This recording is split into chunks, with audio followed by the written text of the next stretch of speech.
find your way back home.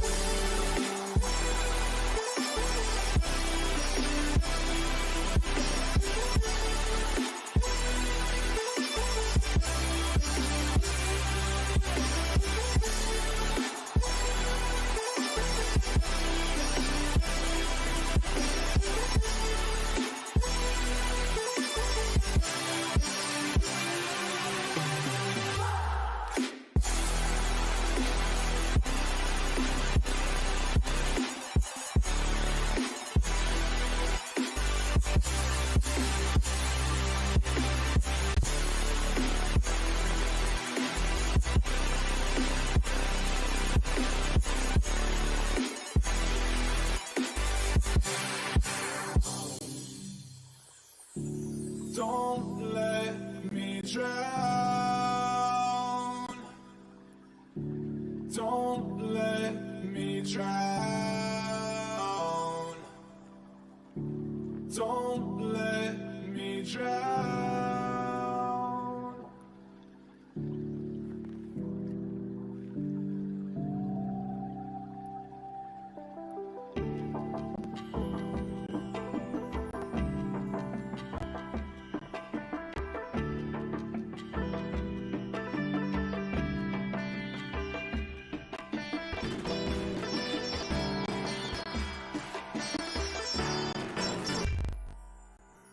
Until you find your way back home.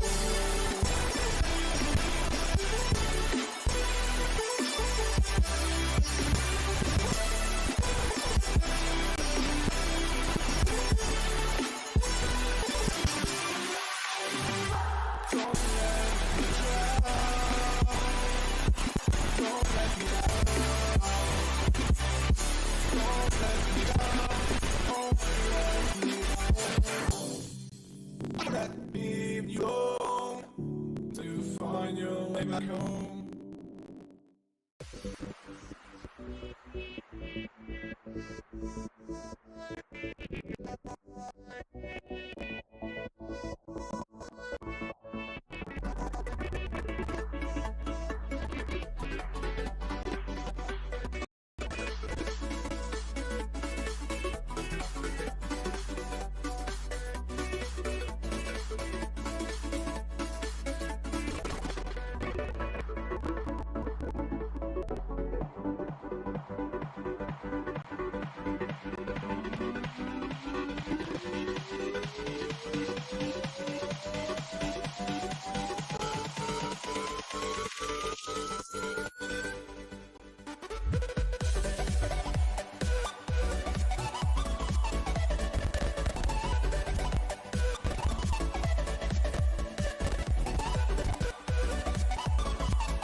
Has it been a long time since we've done a react to anything fucking stream, huh?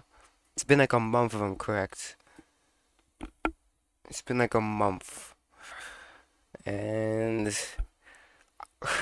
you're wondering where I've been for the past good like how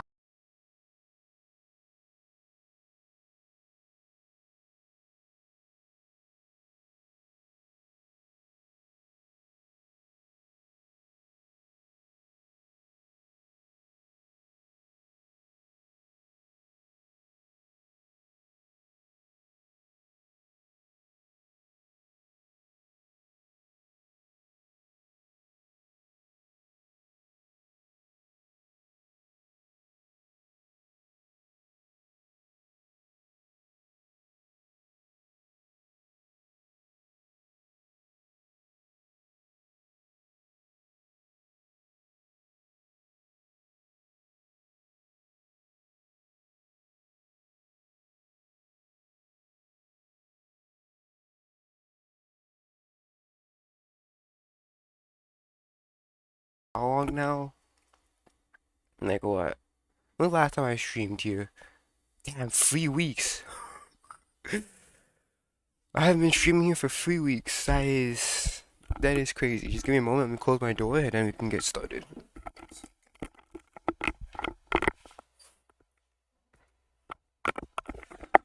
3 whole weeks since we've done a react to anything stream. And it is crazy. Actually, I'll keep that username here. It is crazy to really think about that, man. It is so crazy to really think about that. But we're here.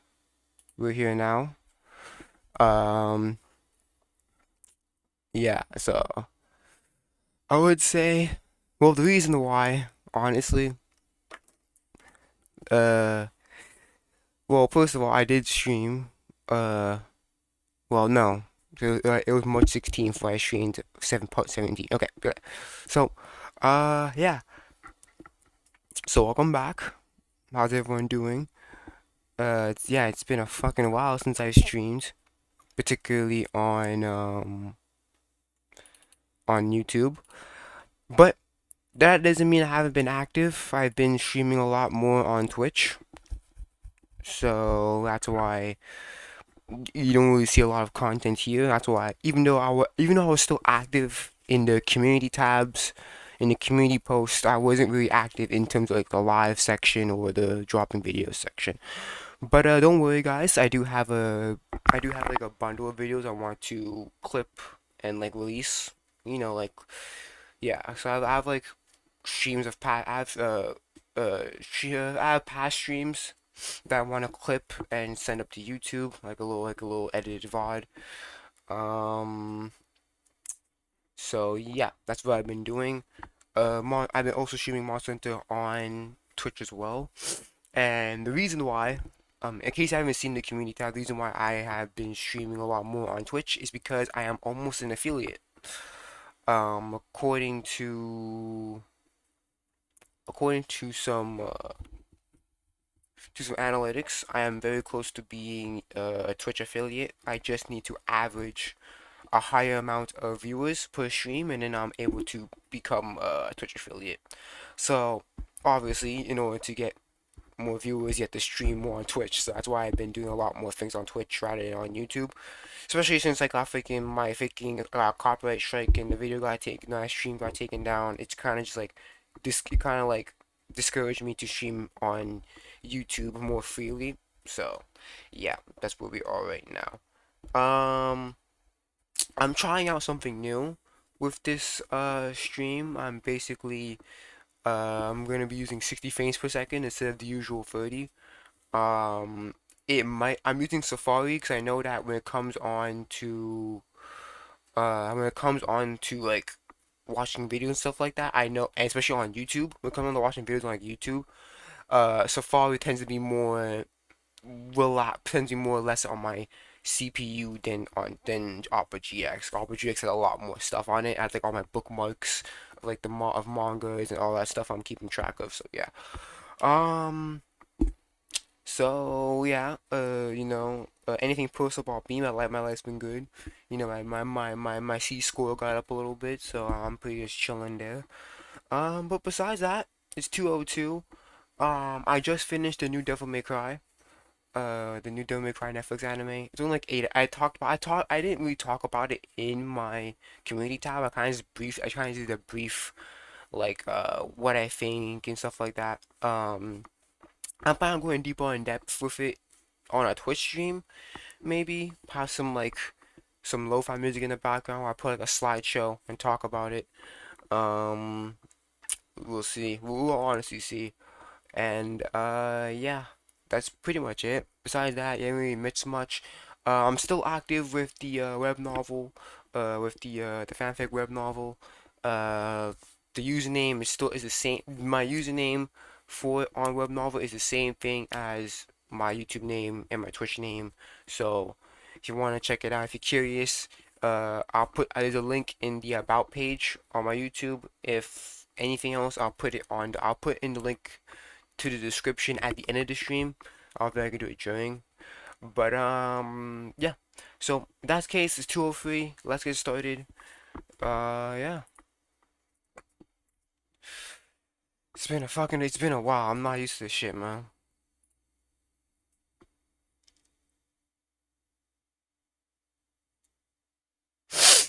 Mm.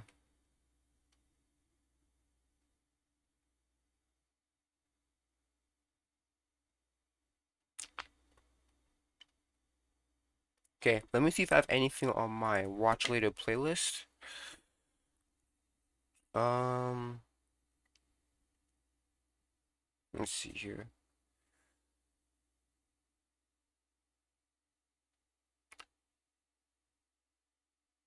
Sephical? Oh, I bet. 17 minutes, the longest Sephical video I've ever seen he do. Longest Baku video.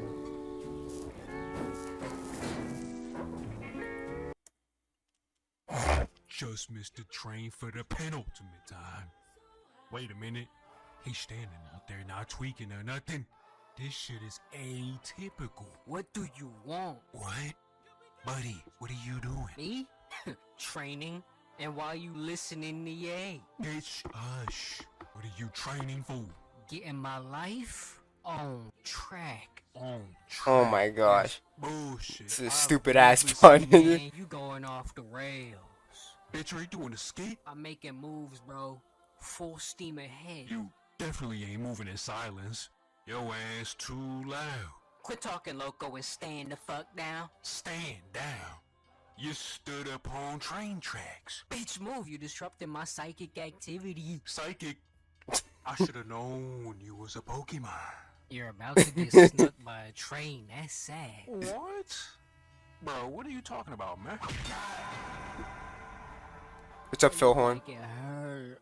Oh, wait, I got hit too. His dumbass got hit too, you What stupid happened? Are motherfucker. you stupid? We're back in medieval times. Medieval? Yes. Like the 1900s? Yeah. This shit reminiscent to you, ain't it? Dust yourself off. Bitch. Back to earlier. On them train tracks, you was standing 8 toes. I was meditating, bro. Can't let shit rock my focus. Buddy, you got rocked to Final Fantasy VI. What made you think that you could stand there? I'm working on my confidence. Working. You Bitch. stood on shit too, bro. The train smacked you first. The difference between us, when that train hit, I was... Yeah, but young Cash Register, you saw the train coming. You could have literally sidestepped and avoided getting hit by the train. But then you got hit too. You stupid, bro. Okay. Okay. By the time it got to you, Like, Baku, I can understand. The train was behind him. But then again, it was too, I don't know, trains usually are loud as fuck, so I don't know how you did not turn around. But, fucking this guy, young Cash Register was literally standing. He literally saw the train coming. Baku went and just sidestepping, he stood there. And we both got struck. I took about 100. You got hit with 50. Thanks. Or shut the fuck up. I don't know. Bro, where are we? Ancient history. Luckily, this ain't hell. I got blessed. 0 chance we ever meet in the afterlife. You still need to repent. So, where the fuck we at? Now that I think about it, this looks like a RPG. I thought it was Isekai. No, bitch, it's like Skyrim. We're dead? No. We in a coma? No, it's a fucking, VR. It's like Sword Art Online. This is a clean slate for me, bro. I'm dead. You keep thinking that. I'm live as can be. We share the same fate. Oh, whatever. Don't say that shit, bro. We share the same fate. Fuck out of here. You must have got debuffed. Let me check my iPhone 3. Put that shit away. No signal. Damn. Medieval You're about times. 35 steps away from getting Wi-Fi. Ooh, I could walk that. First, let's check if they invented agriculture. I never would have guessed that. Let's see if they got food here. This is the Did they get busy? No, they don't. They don't. They don't even like each other. The Humpty, young Cash Register and Baku don't even like each other. They do not like each other. They're both stupid, and they got hit by a freaking train. Got hit by a train, isekai'd, like some fucking Konosuba shit, bro. Balderdash. Just step in there. This shit ugly. Who lives here? Damn. Welcome, sirs. Lawfully afternoon. Whence cometh thee? Whence? Whence? What year is it? Sorry, man, I never learned the calendar. 679? Ferry? Hey, we not from here. Fatty. We just got hit by a train. We came from ye future. Fucking sorcery? We got cars and shit. And phones and shit. Bro, shut up. Future. What land is that? Oh, Just ignore his ass. He just barely beat the plague. Buddy, your accent, what of it? Ye got your papers? Papers? what's What? up, bro? He don't speak English? Let me handle this. Whence I come, whither I go, that shite don't matter. See, ye be wandering. Man, we gotta be in hell. Look, we be needing some bread. Bread? All I got hither is bread. Oh, bet that. The fuck is hither? Order some food. What is hither? Peanut butter. Oh, I sandwich. got you is bad, I'm Butter guessing. And I got sandwich, but what the fuck is a peanut lard? He called you lad. Hey, what type of music do yees listen to? Music, There beeth a bard who come round every fortnight. Damn, bro, you hear that? Fortnite. Yes, and he beeth quite skilled with the loot. Oh shit, he got loot too. Speaking of loot, look, we need to find some weapons. Hell yeah. There being a blacksmith in the village. No cap? Aye, it'll cost a bit of ducats though. The fuck is a ducat? It's so funny because let's be honest here, if someone was transported into another world, you'd be like, what the fuck is this? Why the fuck you talking like that, bro? That's you. Ah, ye be broke. Broke? Nah. They still use those terms. Yeeby, bro. Oh, no, I love when people. I love that, man. Yeeby broke. We do enter the blacksmith.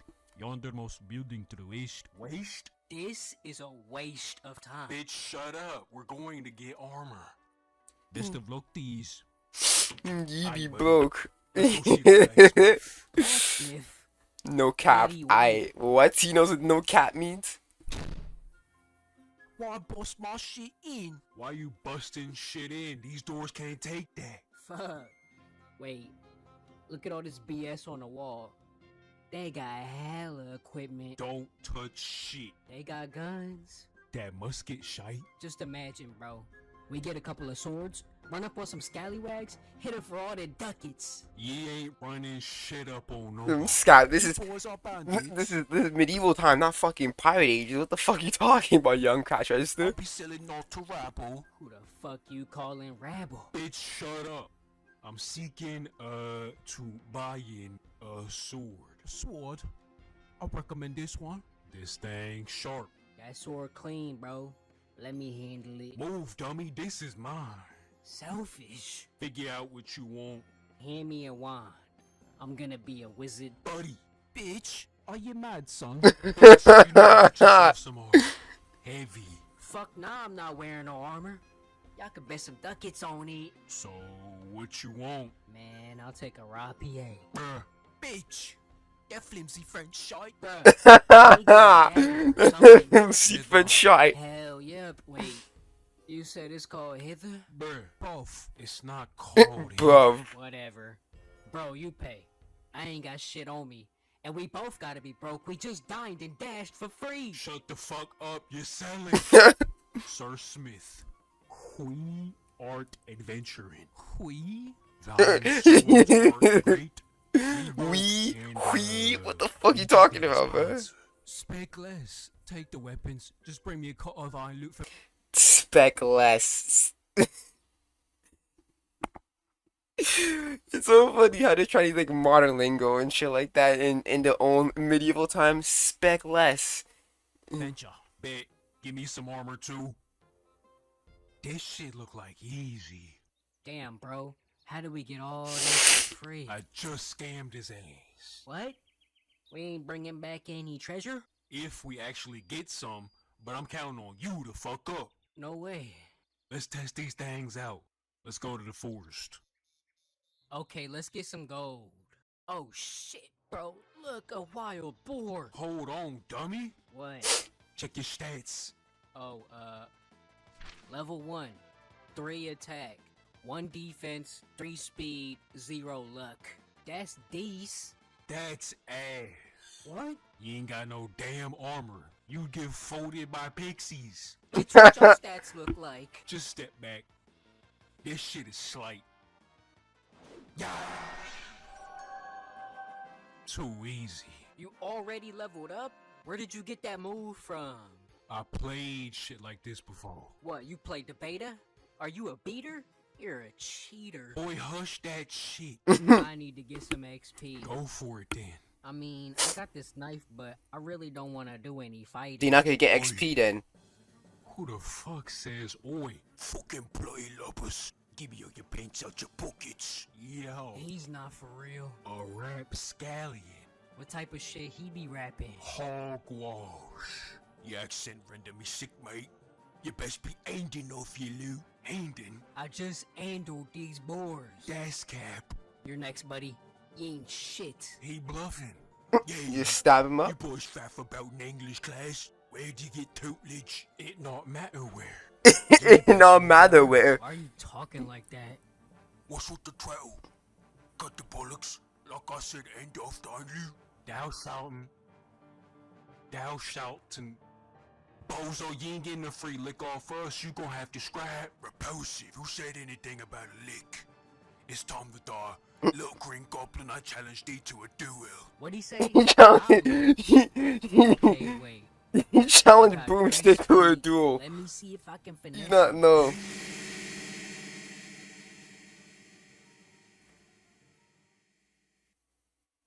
Bro, Avant, le temps des impôts, c'était... Man, fuck ads. you didn't even give him a chance. He would've beat you in a duel. That's Really? facts. Bitch, you don't have armor. You're still level 1. Yeah, but if I crit, it would have been a wrap. You have Zero luck. Oh, right. Hey, look, ducats. I need to hit a tavern. I'm about to get some mead.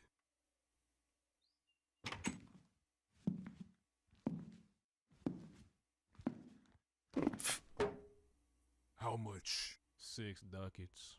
And some bread? You getting any plague up down way? And what way would that be? You look like you from fucking Bullshire. Bullshire. What business is it of yours? Where I'm from. Fucko. Hey, Uh, that's a good reference, bro. If you don't get that reference, it's from Old Country for No Country for. Is it No Country? No Country for Old Men. Anton Chigurh. Meant not by.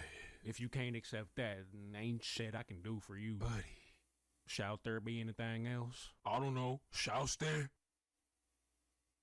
Are you dead ass right now? Dead ass what? Are you being for real? Is that what you're asking me?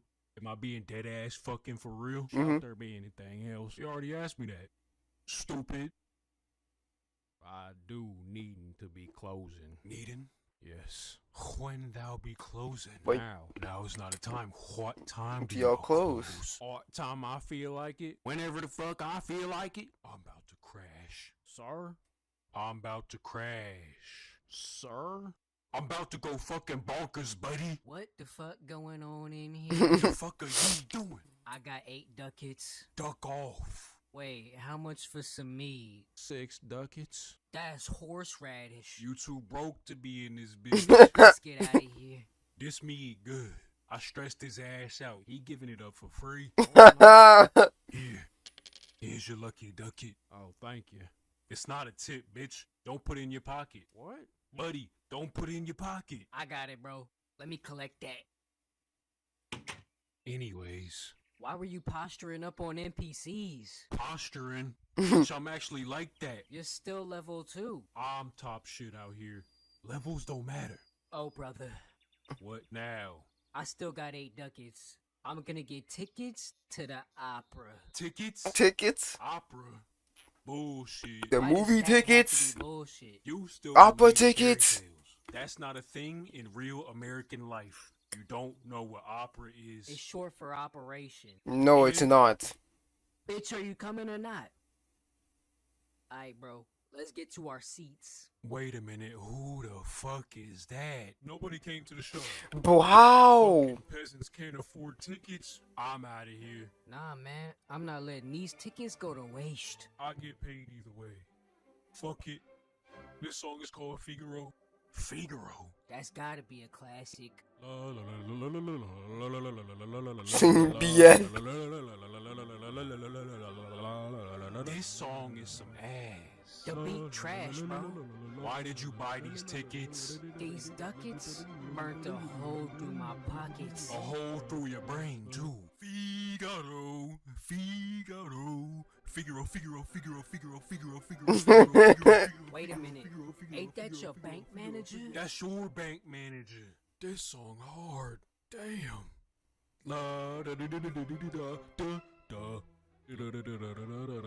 This song is bunk. The lyrics smell like garbage. You only got one lyric. You can rap better than this. Can. Possible. He's like an Think about he's like an possibility. echo, It possibly. ain't happened Probably yet. doesn't like an We're still echo. waiting. Damn. The statement was too grandiose. Anyways, I'm not fucking with the opera, bruh. This music is weak. You bought the tickets. That don't mean I'm gonna like the shit. I'm out of here. Hold up. We gotta hit backstage. Another weak ass show done. This opera CD came in handy. The fuck you doing here? Oh, buddy. You couldn't just stay your ass back in 2025. How did you get here? Killed myself. What? Really? Nah, I don't know. I'm just here. You playing the VR? Fuck is that? I swear we're dead, bro. Dead. It's like 1922. These motherfuckers didn't invent opera yet. I came in this bitch singing. Yeah, you singing to Nathan. You sold 2 tickets off of some garbage. I need a refund. Them tickets cost a grip. What, 4 ducats? 8. Your ass got He scammed. got scams. Thanks for the coin, dummy. I'm up. How are you up? Nobody came to the show. You too. I'm getting royalties. Literally. The king sponsored my shit. The king? Mickey? How are you already rich? We just got here. We? We? Buddy, I've been out here for 3 days. That Days? train did a world tour. Plenty of time to get funded. Fuck y'all been doing? We went on a quest. We damn near got pilfered. See, y'all just boondoggling. Your vocab is bull. Should've been getting your bread up. He might be right. I'm about to buy out the fiefdom. Damn. No way. And you can't just give up the refund? Tell you this, you scoundrels are gonna have to skedaddle. That's cheating. Why the fuck you got guns in 1835? Yeah, how? Mouse, you bitches are lousy. Not my fault you came here lacking. What are we gonna do, bro? You should have stabbed his ass before we upped it. That's actually just fucking stupid. You got plot armor. What? That was legit. You blocked the bullets? Why didn't you try to dodge? You go for it. You are annoying me. Just take the damn ducats. Can't believe we got out that situation. Situation. Yeah, we could use some potions. Let's hit the apothecary. The fuck? How much for 5? 2 ducats, 80 pence. Pence? Pence? I'm short on that. You got 30 pence I could borrow? Fuck no, I'm stacking my coins, bitch. Damn. You ain't got 30 measly little pence coins. Get out my pockets. The fuck? You must be nuts. When you get low on HP, don't ask me for shit. Look, here's 3 ducats. Keep the change. Oh shit, look at this. I need this staff, man. No, you don't. No, you You don't. gonna be casting Borgogni with that. Yeah, Go right. what? Hey, how much for the staff? 600 ducats. Hey, bro, can I borrow 600? You fucking rich. What? Let's bounce. Come on, man, I'm trying to buy that staff. Magic is not real, stupid. Yes, it is, idiot. How much MP you got? 0. You're manaless. What the fuck you gonna do with a staff? I need mana. Quit trying to be a mage. You need to get your defense up. Defense? For what? Watch Survival? out for that magic trap. What? Wait, who put that there? I know that shit. He was trolling my shit. Finally, I could run solo. They respawn me all the way out here? Oh, I feel like he knew that shit was coming. Oh, he did know. Just wait till I level up. Comptez sur les caméras et les fonctions de sécurité. Oh, yo, I love freaking Sepulchre. Sepulchre, I've been watching him since like fucking the boneless pizza, 2 liters of Coke. Fucking love him, man. Okay, is that it? Yeah, what's up? Muted, bitch. It's fucking muted. Yeah. That's it. Alright. Alrighty, that was it. That was it. Oh.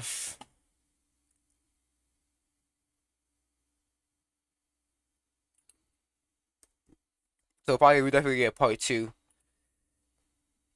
Probably something Isekai 2. Man, I like Sepulchre. Sepulchre always comes in.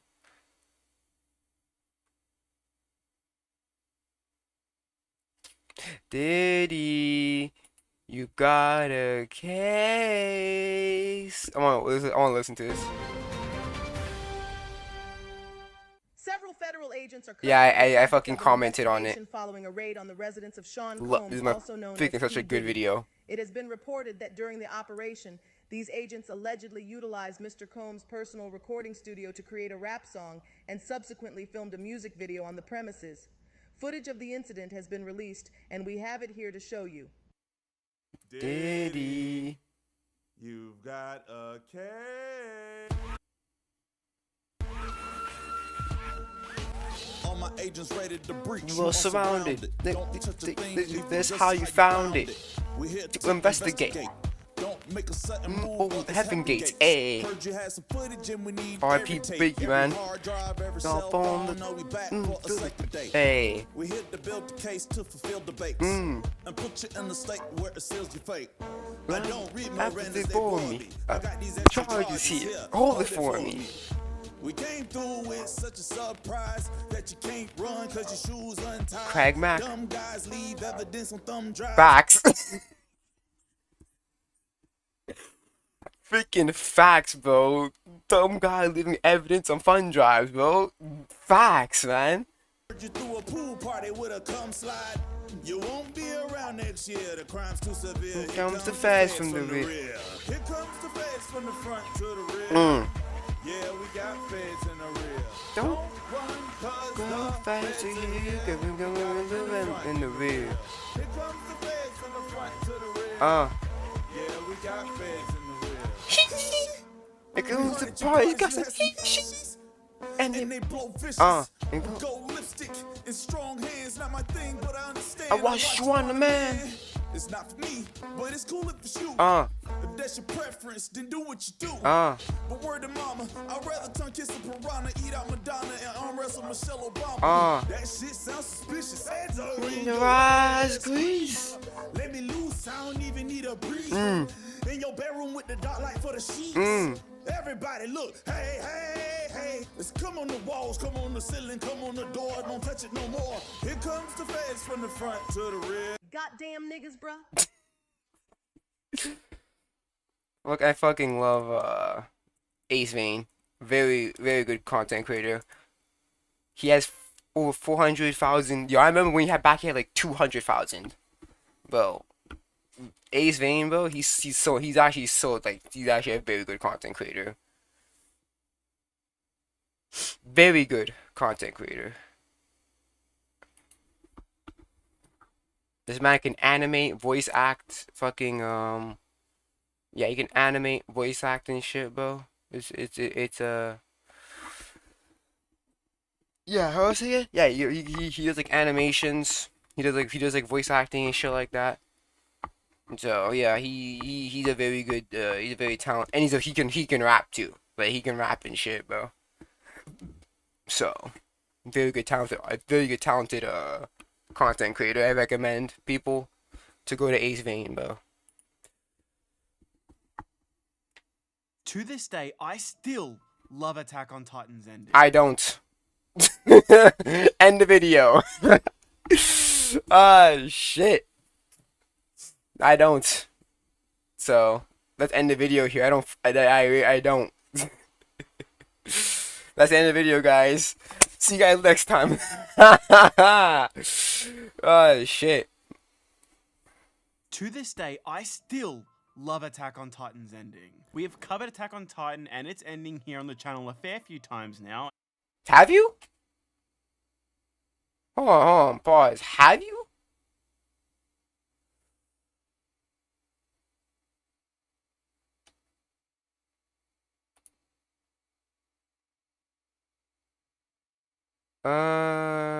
Okay, so he's the sound director for the project. Huh, why he's not talking about the freaking, the manga version, bro? Has he? Let's see. Oh, he did talk about it. Oh. Well, good for him.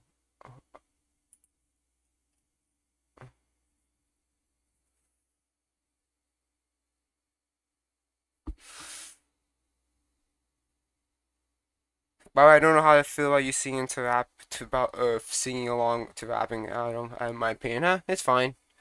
I like the song though. Yeah, I don't like the history, but I don't like what it's talking about because I was talking about Diddy and shit like that. But no, Ace Vane's a very good rapper. I have my qualms with a few things. Overall, it's just something that I can just be happy with. However, there are many fans that do not agree with me. That Yes. the ending is a Game of Thrones level disaster and wish for someone to come. No, I would say it's worse because Game of Thrones. Listen. I would say it's worse because David and Dan have a more better excuse than fucking Isayama, right? Because first of all, David and Dan, the reason why I give them more leeway is because Game of Thrones, the books are not done. Okay, the books are not done.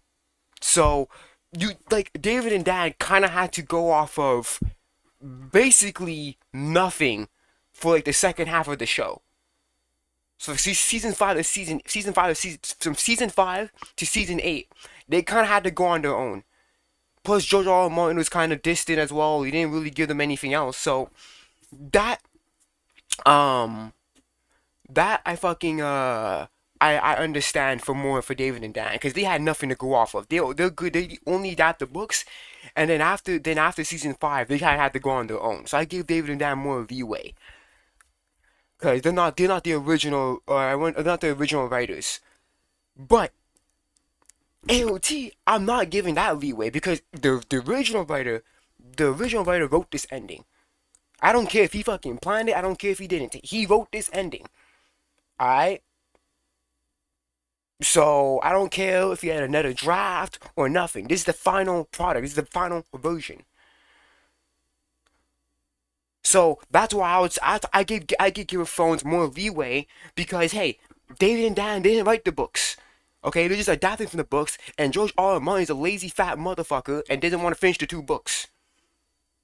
So, there's only so much you can do.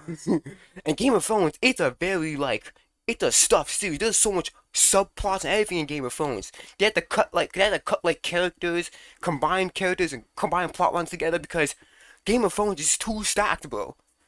There's too much stuff in the books to adapt 1-to-1. And them a version that could fix all their issues. Attack on Titan No Requiem seems to be exactly that for that group of people. Well, no, not for me. I'm not watching the animation. I'm reading the original web manga. Okay, and first of all, the Requiem team and the manga team are not the same. They're not the same people. Sure, they have contact with each other a little bit, but they didn't help out in any way. Fuck. But for those who don't know what exactly Attack on Titan No Requiem is and why I'm talking about it today, that is because from Studio Eclipse, we have gotten a glimpse into what an alternative ending could have looked like. Yeah, well, it's not even done. First of all, Studio Eclipse confirmed that they're not finishing it. Like even when the fanfic manga even when the fanfic manga is done, they're not adapting it. They're not gonna do an adaptation of it. So even then, yeah. So this is legitimately the only thing you're gonna be getting. Explain. Attack on Titan No Requiem is a fan-driven project to be a fan ending from 137 onwards in the manga. Okay, so you're aware. So you're aware of the manga. Okay. I hope he knows that they're not the same people. You know that, right? Hope he knows that they're not the same. It's an effort that started years ago and now has 4 finished parts from what I hear is going Okay, to so okay. So he is aware of the manga. He probably did read it. He probably did read it. Okay. He probably did read it. like 11. This is where Studio Eclipse comes into the picture. Is he only talking about the animated version? Hold on, let me talk about it. No, he says the manga.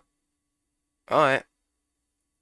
Years they have been adapting this into a full episode as if it were an anime. The episode goes for about 13 to 15 minutes and covers only part 1. And that's only gonna cover part 1. Studio Eclipse confirmed that they're not doing any more.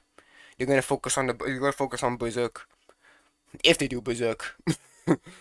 Because they also caught a lot of flack for like shit on like Discord and shit like that. So that's even if they do Berserk. Just one issue. That was What's that one issue? He's gonna say it's not good, obviously. But why is it not good? That's gonna be talking about. Absolutely hate No Requiem. I don't want to make it seem like I'm using hate lightly here. Everything about this No Requiem pisses me off. If it were just to be a fan ending that stayed in its own lane and didn't shit on the original work, I would be totally fine with this existing. And maybe the original intentions were meant to be from a good place. But there is just an unequivocal reality that hate for Hajime Izuyama and his original work is directly tied to this fan ending. Pause, and they literally apologize. Maybe if you actually go on Twitter and actually look at the fucking comments that they talked about it, they literally apologize for it. They like this series a lot and they got a little emotional for it. They literally apologize for it. So the fact that you're not updated on that is that's your fault, buddy. They literally apologize for it. Maybe I should lower down the. From the contents within that depict characters in ways that make no sense whatsoever, or just the exact opposite for shock value, filled with repeating dialogue from early in the manga, and validating the audiences that wanted the genocidal idea of wiping out 100% of the world as right and just. It's all built around a ship of Eren and Historia. Yeah, but 139 was built on a ship of Eren and Mikasa. 138 was built on a ship of Eren and Mikasa. Come on, bro. Don't pull that. Oh, it's built on a ship, bro. they only do this because it makes more sense that way. Come on, bro. Also stripping Mikasa of any involvement in the story. But because, dude. Oh my goodness, bro. You really need to wait until it finishes before you start making those fucking assumptions, bro. You're jumping that she's gonna have no involvement. Did you even? I'm pretty sure she had a. Come on, bro. I don't think you even read part 3 and 4 because she does have involvement. Not fucking. Do I still have it? Top hits. Because first of all, it's not even fucking done yet. So the fact that they're not even done yet. So the fact that you're just gonna pull up and say she has no involvement is crazy. You expect her to have involvement now? That's crazy, bro. Yeah, I wonder how you feel about Peak surviving. I wonder how you feel about Peak surviving, honestly, bro. Yeah. Rest in peace, buddy. Gee, man, no involvement. No involvement, God. No, yo, no involvement. Mikasa has no involvement, despite the fact that part 3 literally starts with her. Bro, bro. That's crazy. And again, look. We see who get her thoughts and shit, bro. Come on, bro. Like, bruh. Like, bruh, and you can't, bro, you can't, bro, yeah, you can't even say that. We're not even halfway through. We're not even halfway through the fucking thing yet, and you're saying that because has no involvement. Wow, what about beginning of part 3 then? Listen, man, I understand. Like, come on, bro. Don't be like, don't be acting like that, bro. The entire story that had Eren from the very beginning trying to keep Mikasa away from his sins, while she just wanted. Oh yeah, but yet she was fighting in Liberia though. Oh my goodness. I'm gonna keep Mikasa away from my sins, but yeah, I'm gonna involve her in Liberia. Yeah. Oh, I'm gonna involve her in War for Parody. I'm gonna almost get her killed by the Jaegerists. Yeah, man. You make perfect sense, buddy. To shoulder the burden. Hold on a second! Maybe I'm a monster that you want dead, but you leave her out of this! She's innocent! Like we trust you! It's the truth! No part of this doesn't read as, I just hate Mikasa and I think Eren and Historia are a better ship. Historia's entire arc is her controlling her own life for once, and once she finally— And she does in part 2 because she chooses who she wants to be with. She chooses the person who wants, she chooses the person who she wants, she chooses the person who she wants to father her kids with. She does make her decision, buddy. You may not have liked it, but it's there. Your development is the same thing. that she's giving it straight to Eren. This is my problem. I can't separate it. The thought of this could have been an original story with these animators working on something less cynical. My notes keep being scrambled up and flipped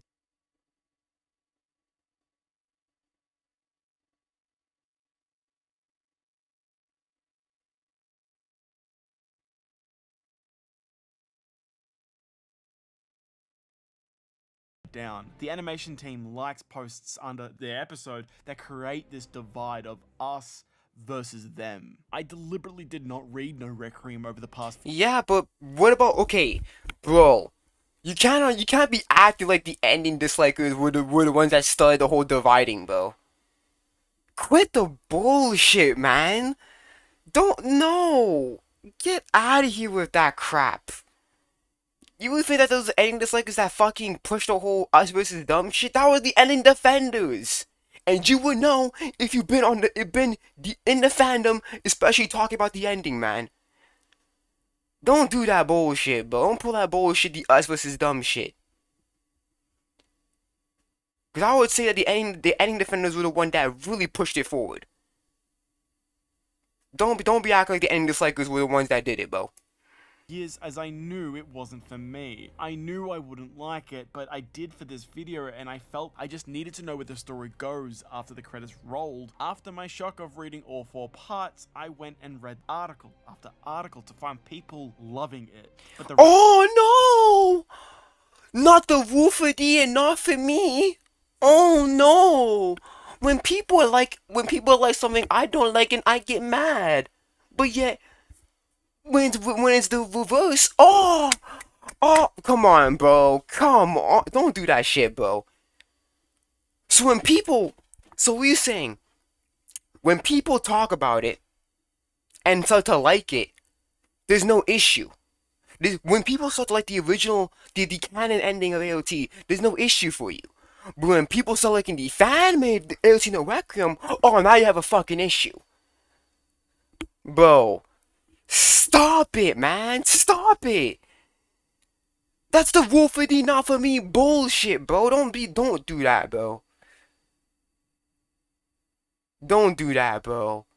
Because you had IGN was sucking AOT's dick. All these other popular articles were sucking AOT's dick on the ending, bro. Don't act like all of a sudden you see a small minority of people liking the family ending. Oh, I'm hurt.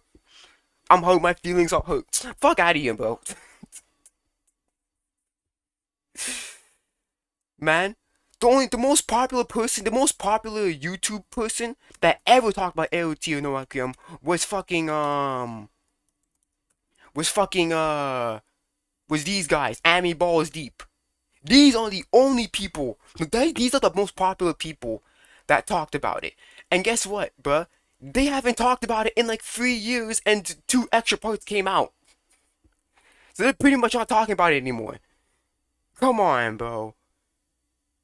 Come on, bro. He's the only channel. This dude is the only channel. Well, these 2 dudes, they're like brothers, if I'm correct. These guys are the only people that I know that have over 1 million subscribers and do not like the AOT ending. Those are the only people that I know that are popular and do not like the AOT ending. Every other content creator, on the more positive side. Don't act like this, bro. When people start liking about it, all of a sudden you're hurt, bro. Come on, man. So ending dislikers can't talk about people liking the canon manga, but you can do it. You can do the reverse. Flags were everywhere. Jaegerists and people who did not just know nothing of the original story, understanding none of it, saying we needed to see Eren and Flock work together or build towards working together. Did we? Was that necessary? Again, not here. Actually, original ending. Actually, original story. Because they're only using most of what's the original story. Maybe if they did it on their own, maybe Flock wouldn't have been working for Eren. We don't fucking know.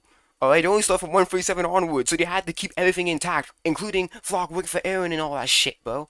Come on, man. Bash the fan manga, as the art in it is unbelievably well done and polished. From what I can gather, they aren't casting any rocks or stones. It's just coming from the wrong place, and it leads to something that goes against everything the story stood for. What did this story stand for? Here's the thing.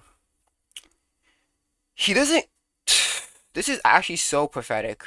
Because he doesn't go in depth on what was bad. No examples, no nothing.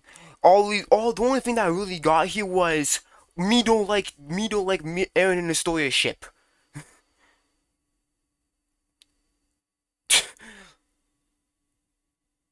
Okay, but I don't care about. Yes, our team deserves this place for real. Good. Like, bro. Like, go in depth with your shit, bro. Like, okay, what's wrong with Eren? What's wrong with Eren and Story being together? What's wrong with that? Oh no, it's wrong because it doesn't give me Mikasa focus. And like, bro, you're defending a ship. You're defending a ship by bashing a ship. You realize that, right? Oh, it's AOT Part 2 is built on AOT Northern Part 2 is built on a ship. But yet, what about 138? What about 139? Legitimately, literally 139. Apparently, Mikasa was the chosen one, somehow. Come on, bro. Don't pull this bull crap, bro. Funny, I do think that's a bit of a petty angle to go, and like overall, there's one panel where I'm like, I don't really care about the art team because I didn't watch this episode, so I don't really care about what the art team thinks. Just tell me about your spots, buddy. A bit more straightforwardly. The previous section, I just wanted to be a little bit more positive. We start with some very pretty visuals with Chad Aaron for what seems to be him waking up into the long dream where he sees the paths. The paths themselves as a location is something that I cannot praise enough. Cutting to Armin at the end of season 3 in a first-person perspective, transitioning to his conversation with Zeke. Zeke explains the origins and back- All through no logic at all. Like, I don't care about how I don't really care about how he feels. It's just that he's not explaining why is it bad. What makes AOT no Requiem bad? Because the only thing I'm hearing is shipping. That's the only thing I'm hearing. All I'm hearing is shipping and comments that the team made a few years back, which they already apologized for. So that's all I'm hearing so far. I don't really care about the other team. Yeah, they did good, whatever, whatever. I don't care about that. I want to care about his thoughts. Okay? And for what I'm hearing, he didn't really much explain anything. Of Ymir in a much more direct manner than the So far. manga and anime. Although it's here where another Isn't that an issue? How the original didn't go really in depth with the Ymir shit. issue pops up, which I will call Copygate, with a few sequences being heavily inspired from other pieces of art. Most notably is the sequence from Noah that is pointed out here on Twitter. The official account for Studio Eclipse says that again, this is Studio Eclipse. I don't care about Studio Eclipse. Talk about the original stuff, bro. Talk about the manga. It ain't in that stuff is not in the manga. Don't try to connect Studio Eclipse to the A18 Requiem team, okay? Cause they're not connected. Sure, they had brief contact here and there, but again, they didn't really have any involvement in the animation. That's Studio Eclipse's thing. Okay? Like, bro. Like, come on, bro. All this copygate shit, that copygate shit is not, this stuff here, the fucking, all this stuff here is not in the fucking, it's not in the manga. So, this is not really criticism on the manga, you're just criticizing the episode, bro. notably is the sequence from Noah that is pointed out here on Twitter. The official account for Studio Eclipse says that it's to pay homage to film director Darren Aronofsky, something he has done in his own films, such as in Requiem for a Dream, he pulled from Perfect Blue when he wasn't able to do an adaptation of it. Unfortunately, research wasn't done by Studio Eclipse, as this is what the director of Perfect Blue oh my goodness. of the said homage. I don't know about my personal beliefs as like things. Oh my goodness. People bite off each other all the time, bro. Like, this is not new. Anime, people bite off each other all the time. Bro, don't do this, bro. Like, bro, people bite off each other literally all the time. Akira slide is a notorious thing that people lift straight from, Akira into their own work. Yes. As any sort of bike that comes up has to do the Akira drift. This sequence I will leave with you guys, and if you can let me know what you guys think, is this an issue or nah, people are overreacting? I think you're just overreacting, because by that logic, would you say that what they're doing is copying as well? Oh, but that's an issue though. So when other people do it, it's more of a homage. But when Requiem do it, when the team does it, when Studio Eclipse does it, it's copying now?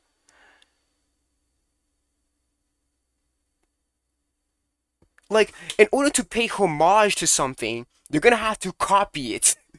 How do you pay homage to Akira? Copy one of the most iconic fucking scenes, which is the fucking motorcycle slide. Bro. Come on, man. It's a notorious thing that people lift straight from, Akira into their own works, as any sort of bike that comes up has to do the Akira drift. This sequence I will leave with you guys, and if oh yeah, he's a leave with us, so that way we probably have to interpret whether this is an homage, whether that seems an homage or a copy back. Oh my gosh, bro, stop with this freaking leave up to interpretation bullshit. Tell me with examples, man. Tell me an example of one that's copying and one of homage. Come on, bro. What you guys think? Is this an issue or nah, people are overreacting? I think you're overreacting. Come on, man.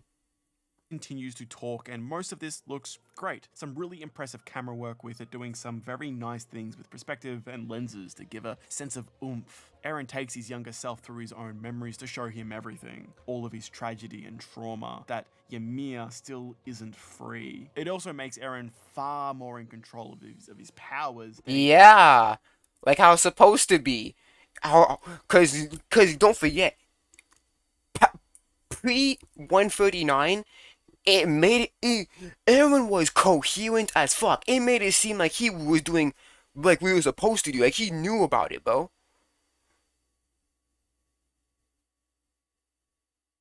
Like, come on, man. Yes, it's him pulling a Doctor Strange. He's like, oh shit, what is the best possibility for the outcome of the safety of Elliot? Oh shit, the rumbling? For rumbling? Bet. Because pre 139, it seemed like he was in control until 139 was just like, oh no, I saw the past, the future, and present at once. I couldn't control it. But yet, you were somehow able to manipulate the Smiling Titan to kill your mom. Yeah, you didn't have no control, but you're able to do that though. You didn't have no control, but you're able to somehow manipulate your dad to manipulate your dad to kill the full family. Yeah, yeah, no control, buddy. Yeah, I didn't know what I was doing. Yeah, buddy. Yeah, that makes perfect sense. Yeah, you definitely know what you were doing. Oh yeah, you definitely know what you were doing, man. Damn, bro.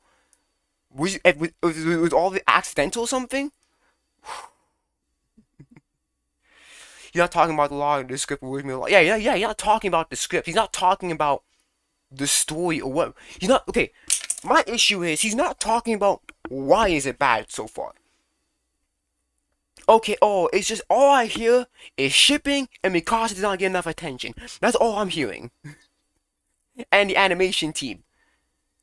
But I don't care about the animation team because Studio Clips and the Airteam Record team are not one and the same. Was implied to be in the original story, which is an entirely different thing to be not happy about, showing us the beginning of that long dream, planting this ideology into young Eren.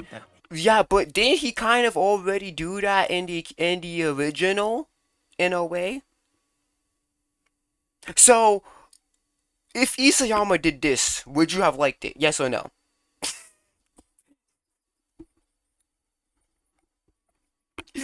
So if Isayama pulled this thing right here, would you have liked it? Yes or no?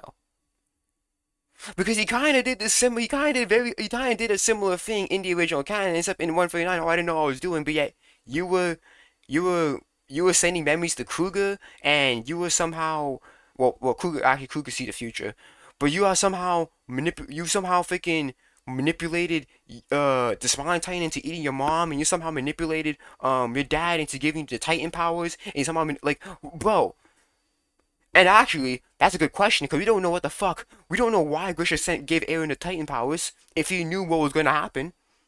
So Grisha's a fucking idiot. Grisha's basically tarnished in the original story because we don't know why he gave Eren the powers. But besides people thinking, oh, he had a relapse. Fucking Beluga. I can't believe he actually said that dumb shit. But yeah. There's no reason to why Grisha gave Eren the powers, especially if he knew that the rumbling was gonna come.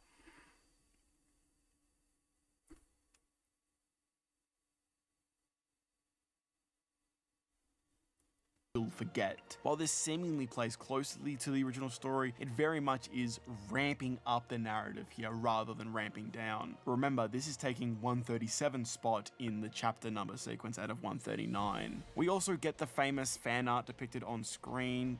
Everyone knows the fan art. Eren walks through with the owl and Grisha sitting on the wall. Makes sense, because how does Kruger know about Armin and Mikasa?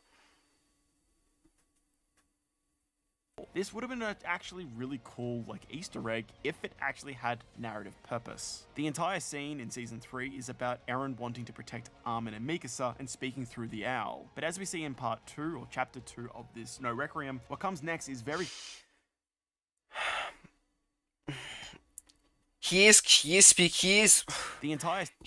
of speaking through the owl because he's giving him the memories of Armin and Mikasa.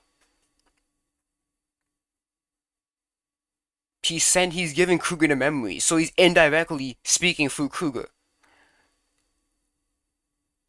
So how is in the original canon, Eren is speaking through Kruger in the original canon, but he's not doing it in No Requiem? How does that make any sense? In Season 3 is about Eren wanting to protect Armin and Mikasa and speaking through the owl. But as we see in Part 2 or Chapter 2 of this No Requiem... It's a little more complicated than that, but once again, it isn't going to be a review of the... This isn't going to be a review of the... Okay, I'm out. Okay, there's no point then.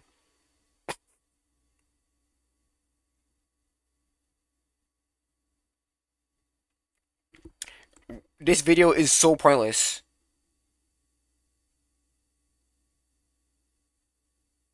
I have to find out near the end of the video. Phil Horn. I have to find out near the end of the video that this is not going to be a review of the manga, but instead of just the anime episode. Why the fuck am I watching this? There's no point in this.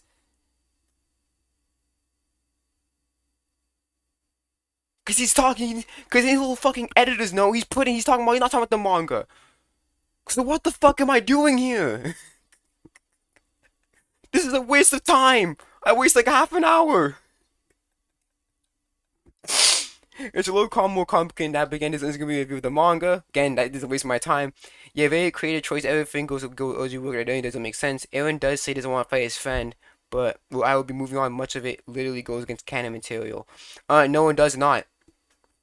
Because he's telling Armin to, yo, I don't want to fight you.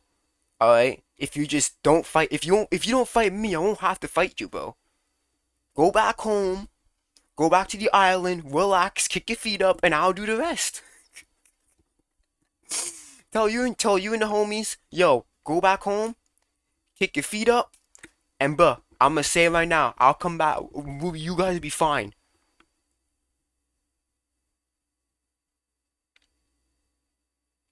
And again, this doesn't make sense because in the original manga, in the original canon of AOT, the Alliance don't want to fight Eren, but they still do.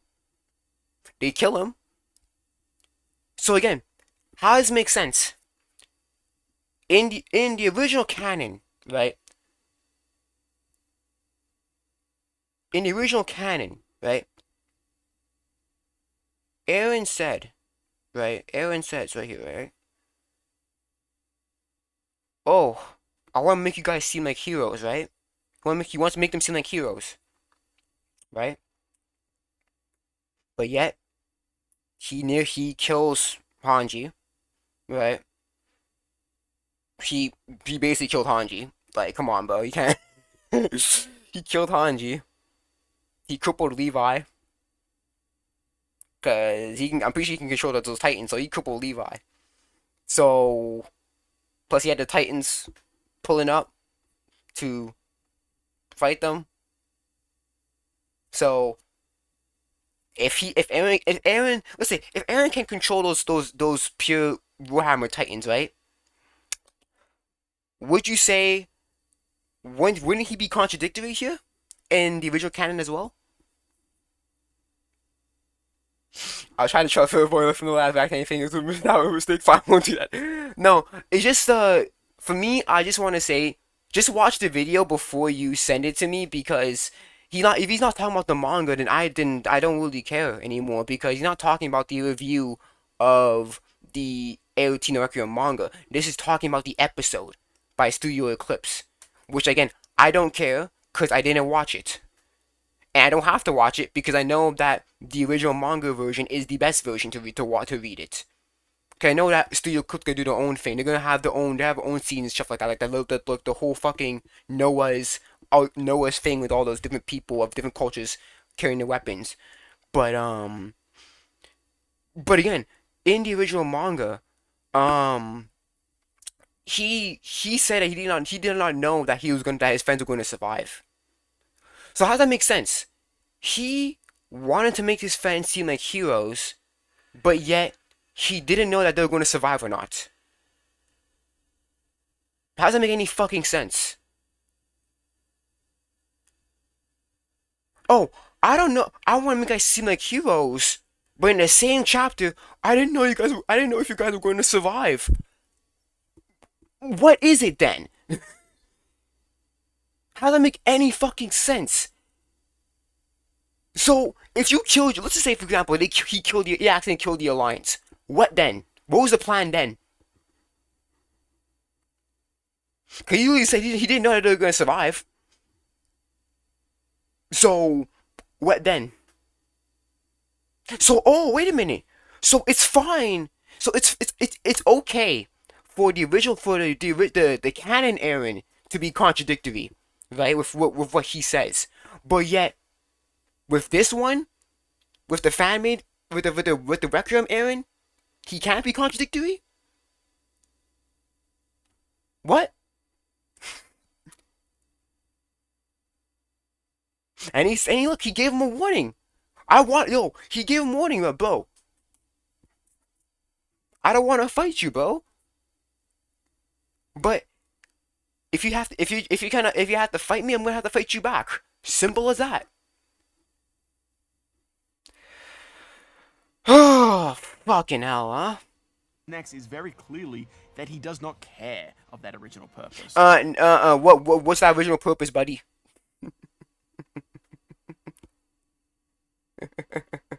What was the original purpose? Was to go die and then the parody to be destroyed years after? Fuck no, he ain't gonna do. He ain't taking that chance. This version of Aaron knows that. Yeah, no, me becoming a martyr ain't fucking working here.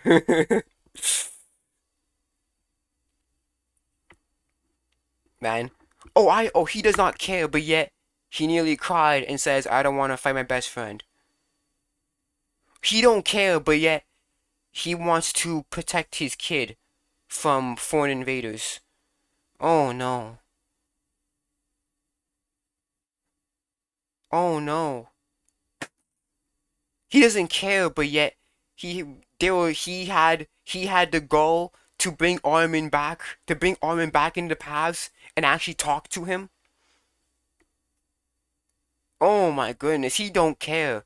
No, if he didn't care, he would never brought Armin in the past in the motherfucking first place. He would never have even approached him in the past in the first place. He wouldn't have interacted with him in the first place. So you wouldn't have bothered to even interact right here in the first place. Bro, you're just lying, man. This here entirely is fan service. It then finishes off with Aaron's declaration to continue moving forward as Chad Aaron becomes fully realized. Sadly, even though, guys, I promise I tried my hardest, this cannot be judged separately from its narrative. The shortcomings come hand in hand, and as the studio continues to fan the flames to a fan base that continues to not understand the original text at all. Oh, okay, I'm done. No. I'm not doing the you don't understand the ending. Therefore you are wrong. Fuck you. Like, honestly, go fuck yourself. That condescending. Oh, you guys don't understand the story. So, no, fuck you. No.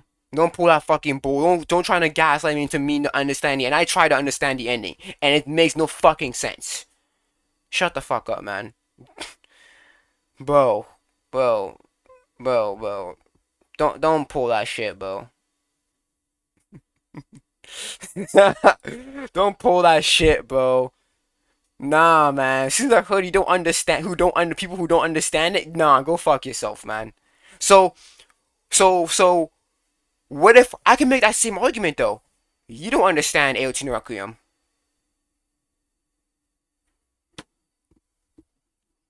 I can make that exact same motherfucking argument. You don't understand 18 Requiem. That's why you think it's bad, because you don't understand 18 Requiem. Bro, no. I can make that exact same fucking point, and you have nothing to say. We just have to agree to disagree. People who don't like it don't like the ending. But what about you? You didn't like the Requiem. Did you not understand it? So you understood. So people who dislike Requiem, like you understand it, but you don't like it. But yet people who don't like the original canon ending don't understand it. Bro, no, don't pull that condescending. You guys don't understand. You guys can't do that. No. It's one thing to say that, these guys don't like it, they have their own criticisms, but the fact that you saying that these guys don't understand it, bro, it makes you sound so condescending, and it's actually annoying. I hate when people do say that shit. From either side, I hate when people say that shit. But it's more prominent in the ending defenders be like, you guys don't understand the story, that's why you guys think it's bad. Bro, no, I'm not listening to that anymore, bro.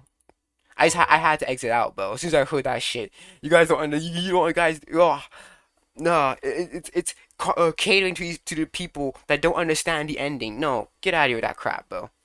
Get out of here. Get out of here with that shit, bro.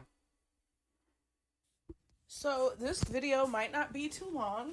And again, if I have a little bit of a lisp, it's because I had surgery recently on my mouth. So that's that.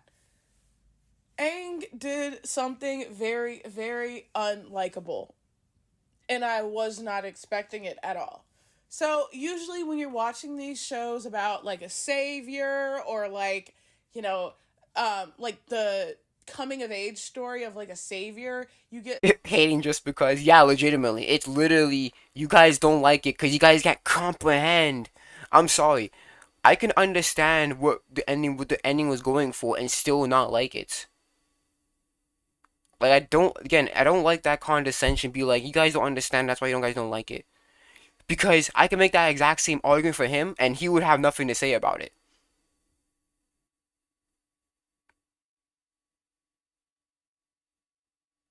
Because it didn't really, like for me, I don't really get how it would make sense to not like somebody you don't understand.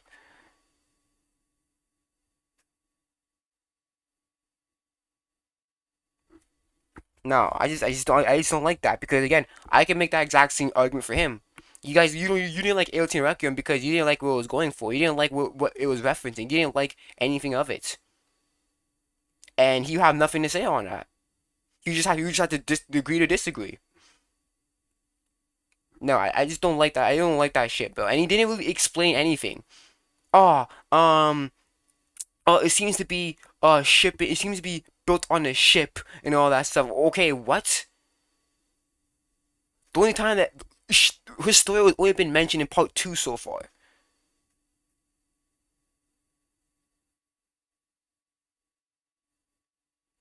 Whatever, man. Whatever, man. Like, if he's gonna act like that, like honestly, again, I can make that same argument, bro. You don't understand it to record. That's why you don't like it. Speaking of balance, she went back and forth a week ago talking about Snow White. Yeah, she had the original video saying that people that Snow White was actually good, was actually a good movie, but we just didn't like Rachel Zegler. Basically, she was saying that Snow White, yeah, she's basically saying Snow White is actually good, and you know the reason why it wasn't good because of Rachel Zegler. And then her latest video is she was wrong about it. She didn't like the movie was bad, but she just enjoyed the movie, and I like that. I like how she's making a difference between liking something and and actually quality, because you don't have to like a good show. I mean, yeah, you don't have to like a good show. Yeah, you don't have to hate a bad show. I like stuff that are fucking terrible. So, yeah. Yeah. I'm glad that she's trying to now she's actually realizing that there's a difference between enjoying a movie and a movie actually being good. But back to Avatar, because Avatar has been on my mind recently, especially with a recent video. well, what I think about is I think about Superman, right? He's moral and just because he was raised very humbly on a farm doing very hard, egregious work for his honest parents, right? That's what I think about when I think of like a superhero. I think of Hercules, same thing, right? Like he's born humbly, he's raised humbly on a farm, Mm-hmm. you know, doing backbreaking work, and he's raised with morals, and he does all these honorable things, and he's born with this like advanced, well, not born with, but Enhanced he's body. raised, Hercules, Superman, they're raised with these advanced moral compasses. So you'll oftentimes see them interact with. Wait, what do you mean by advanced moral compasses? I would say they're just raised. I would say they're just raised well. I wouldn't say that advanced moral compass like some robotic shit, but I would just say that they had good good role models. They were raised in a good environment. their own age. Had to go in a little comment with her. We were first had a little comment with the first video. I mean, I haven't watched the live action Snow White, nor do I have any interest of it. So, if you did, then that's on you. That's okay. But yeah. For what I've been hearing about, I haven't seen any positive video on Snow White at all, besides Brown's. Because it seemed like she was trying to be a little bit of a contrarian, being like, oh, everyone hates it, but I like it. But then she realized that in terms of quality, it's bad, but she just enjoyed it. And again, there's nothing wrong with enjoying bad stuff. People enjoy bad stuff all the time. I do that. I like Ruby. I literally have Ruby on on the wallpaper of my phone right now, and the series is fucking terrible. But I still like it. If Volume 10 came out right now, I would watch it. So again, there's nothing wrong with liking bad stuff. Honestly, as long as you're able to differentiate between liking something and actual quality of the series or of the movie or whatever media you're watching, I appreciate it. But even then, I don't really care if it's bad, but you think it's actually really good as long as you're able to explain properly. That's it, bro. Like, but they have this wiseness about them. They have this maturity about them because they, were raised with all these responsibilities and all of this, like, backbreaking work and whatnot. And, the honest lives of farmers or whatever that means.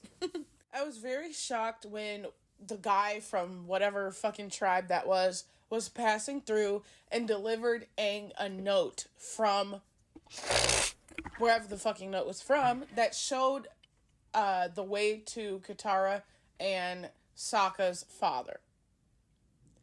I was very, very shocked when I saw that he hid that, because what I have in my mind for a superhero or for like a coming of age story is this person who is wise and mature beyond their years, beyond their peers even.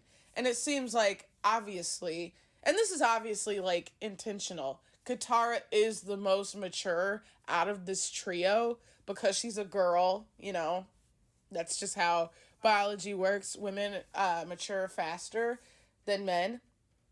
So obviously that's Katara true. is more mature than Aang and Sokka. Furthermore, Aang didn't even. Everything is on sale now. And also, you had to give into the Katara's backstory. Her mom died if I'm correct, I'm pretty sure her mom died at a young age. So she kind of had to get into that motherly role, especially with Sokka and shit like that, who's trying to act all reckless and shit. So. And he's going through a lot of grief and mourning all at once, right? Like, when he froze himself, he was frozen in time. He thought he was going to go home to his family, to his friends, to his mentors that he respected so much. Lo and behold, there was a whole genocide while he was asleep, while he was frozen.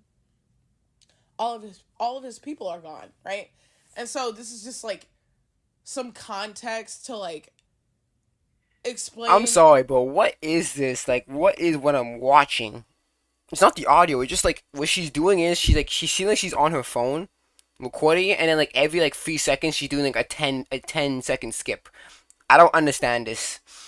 Just have like a slide. It's like I'm gonna do this for the new DMC discussion. What I'm doing is I'm doing like a slideshow. I have like a bunch of like I have a bunch of like photos and stuff, and then I'm just doing a slideshow.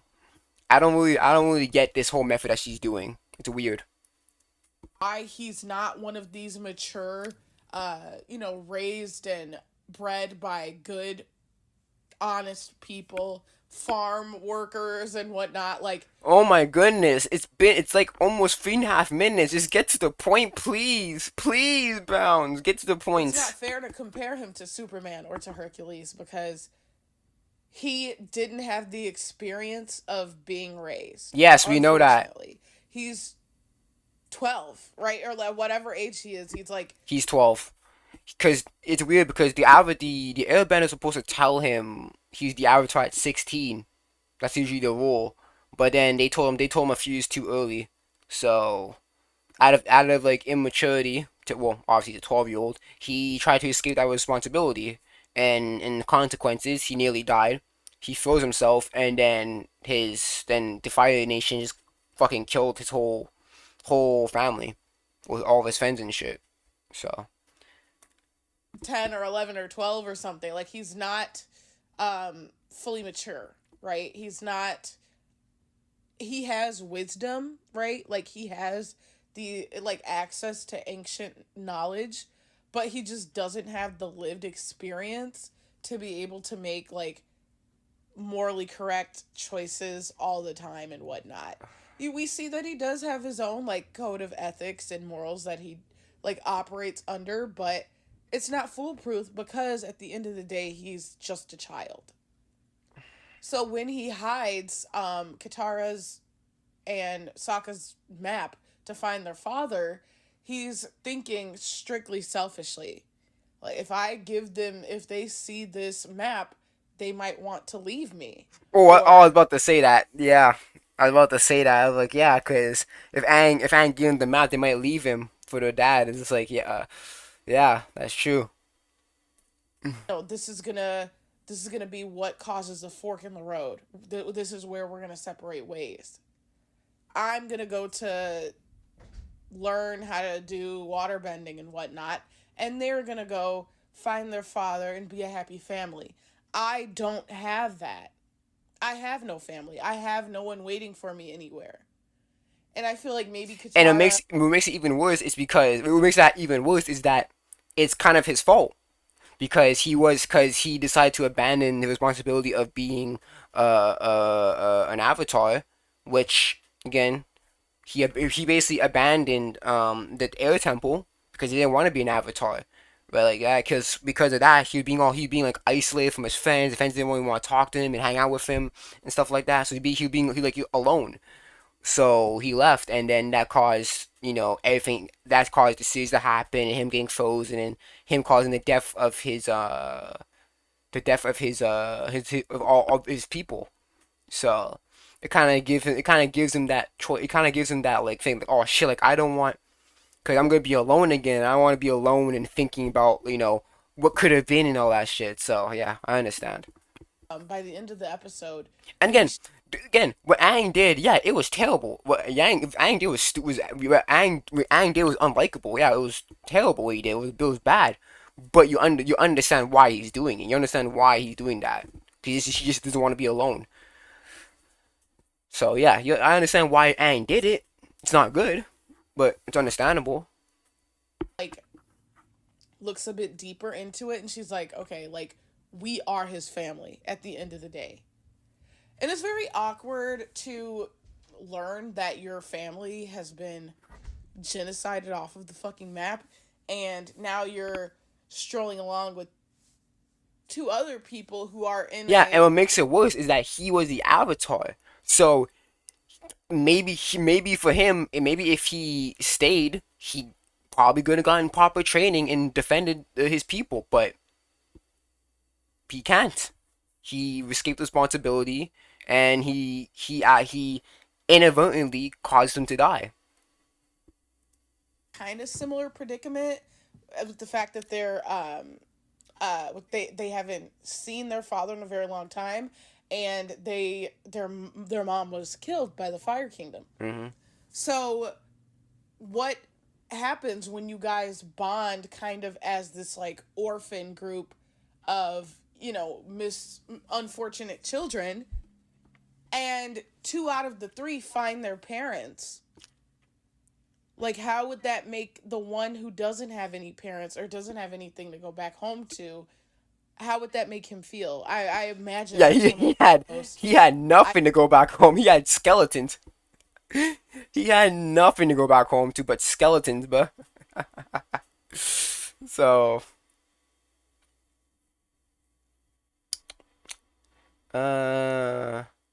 reflecting on LGBT rep and noxious discourse, I'm not in that representation, so I don't really want to touch on that one. But I do want to talk about Avatar Pavi. Let's talk about Avatar Pavi. In the city of the instant. Yo, I fucking love that song. New Gold is fire. And thanks a lot, buddy. Now I'm gonna get timed. I'm gonna get fucking copyright. I'm gonna get copyright claimed. Thanks a lot, Kia. Bitch. Fuck Kia. Honestly.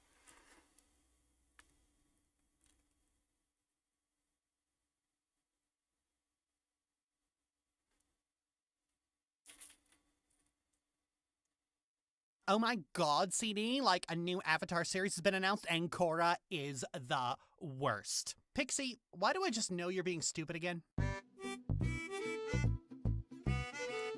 And the first month he recognized he remained the word of his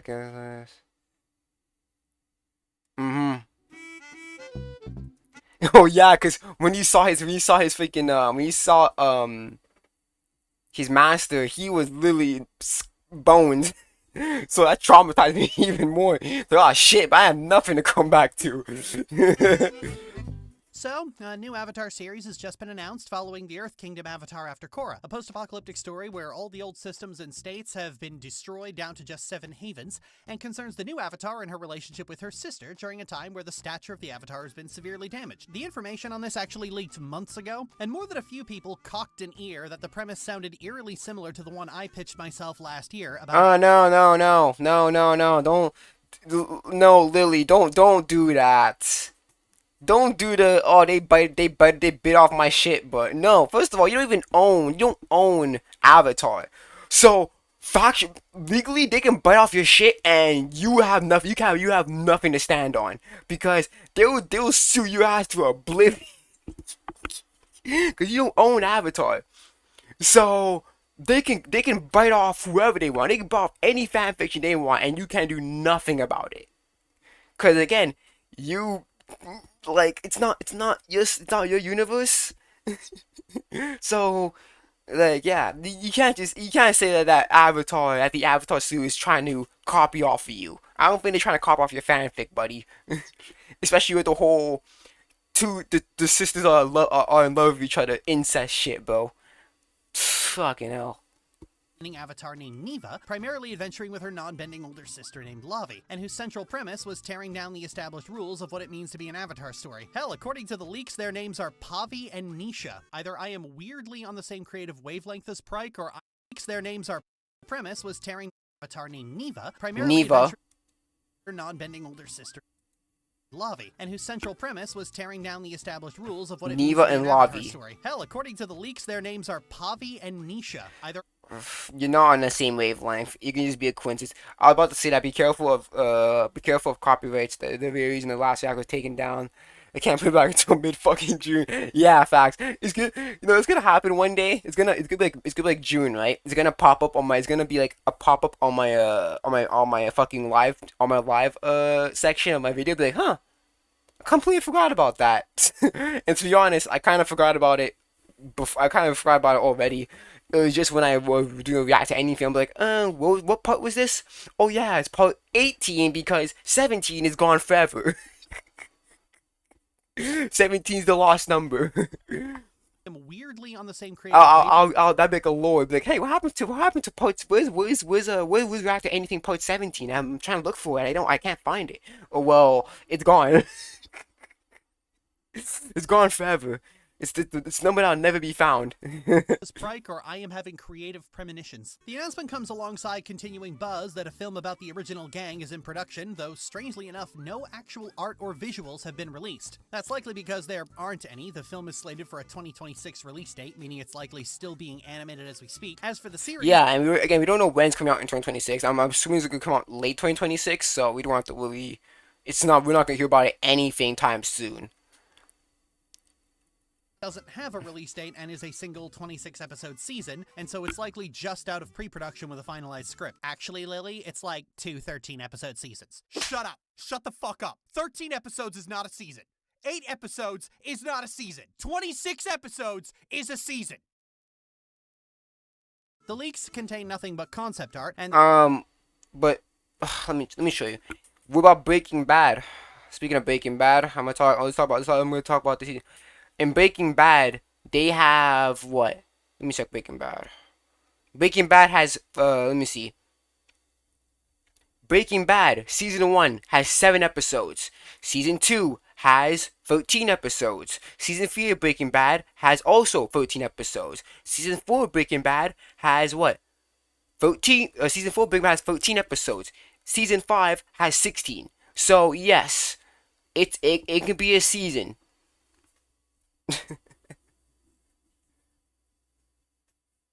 Yes, it can be a season.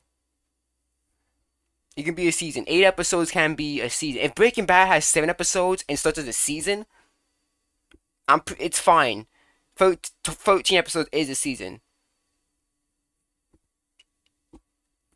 Little material to work with that clickbait channels have been resorting to hiring artists to make visual aids, or just using AI-generated thumbnails, which are very clearly pulling from a very limited dataset. Pause. First of all, the green is the common color of the Earth Kingdom. I mean, look at Toph. Her color scheme is literally green. It's mostly green. Look, legitimately, her design, green is like the common color of the Earth Kingdom. And I'm sorry, but your design using AI-generated thumbnails, which are very clear. I'm sorry, but your design is pretty basic. It's pretty generic. Because we know that Avatar has definitely some Chinese, I would say some Asian, yeah, definitely it has some Asian culture in Avatar. And everyone knows that typically Earth Kingdom people are typically darker skinned. So, and plus, green is a very common color. So, I'm sorry, buddy. No. They're not biting off you, pal. Come on, man. Relax, buddy. From a very limited data set. Even if they had art to show, that's just your design being generic. It's not unique in any other way. It's pretty generic. It's not like they have like some swirls or something like that. It's a solid color green. Pretty generic, buddy. I'm not sure they'd be all that willing to show it anyway, both because Avatar is a series that exclusively features a non-white cast, and you already know how the usual suspects are gonna poison the well for months. No. Avatar came out in 2005. Internet was barely just getting started. Come on, don't listen. I understand you don't like the White Wingers because you had a crush on someone who was a White Wing person and they rejected you. So I know why you still feel. I know why you hurt. Don't forget, the main reason why she does not like White Wing people is because, first of all, well, she's trans. That's one, and number two, she Lily liked a guy. I think his name was Josh something. He is a Christian. Right, he's a right-wing Christian, and he rejected her. So, she feels all hurt. So, every time she talks about right-wingers, it's just like, ooh, it's like a pain in the heart for her.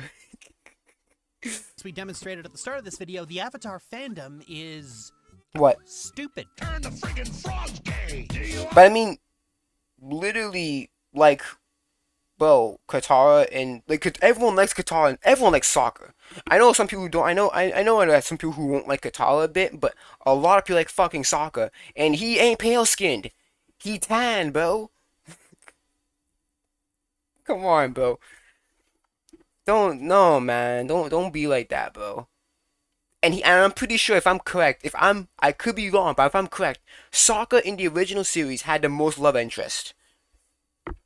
In the original series, I think Sokka had 3 love interest in the series. He had the most in the original series, and he a tan skin boy,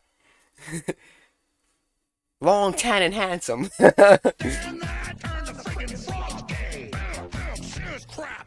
Avatar's fanbase has never really been known for being able to process information in a productive way. To this day, a lot of... Can I include you in that, Lily? Because you're technically in the fandom. Even if you don't like Korra, you're technically in the fandom of Avatar. Since you made a whole, hour-long video of Korra.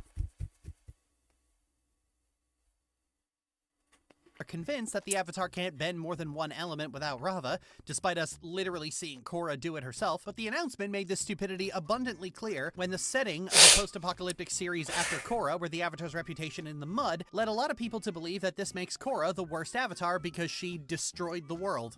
I mean, yeah, she technically did. She combined the spirit world and the human world together, which was a terrible idea because I think we saw that in when we saw Republic City, it was all like filled with freaking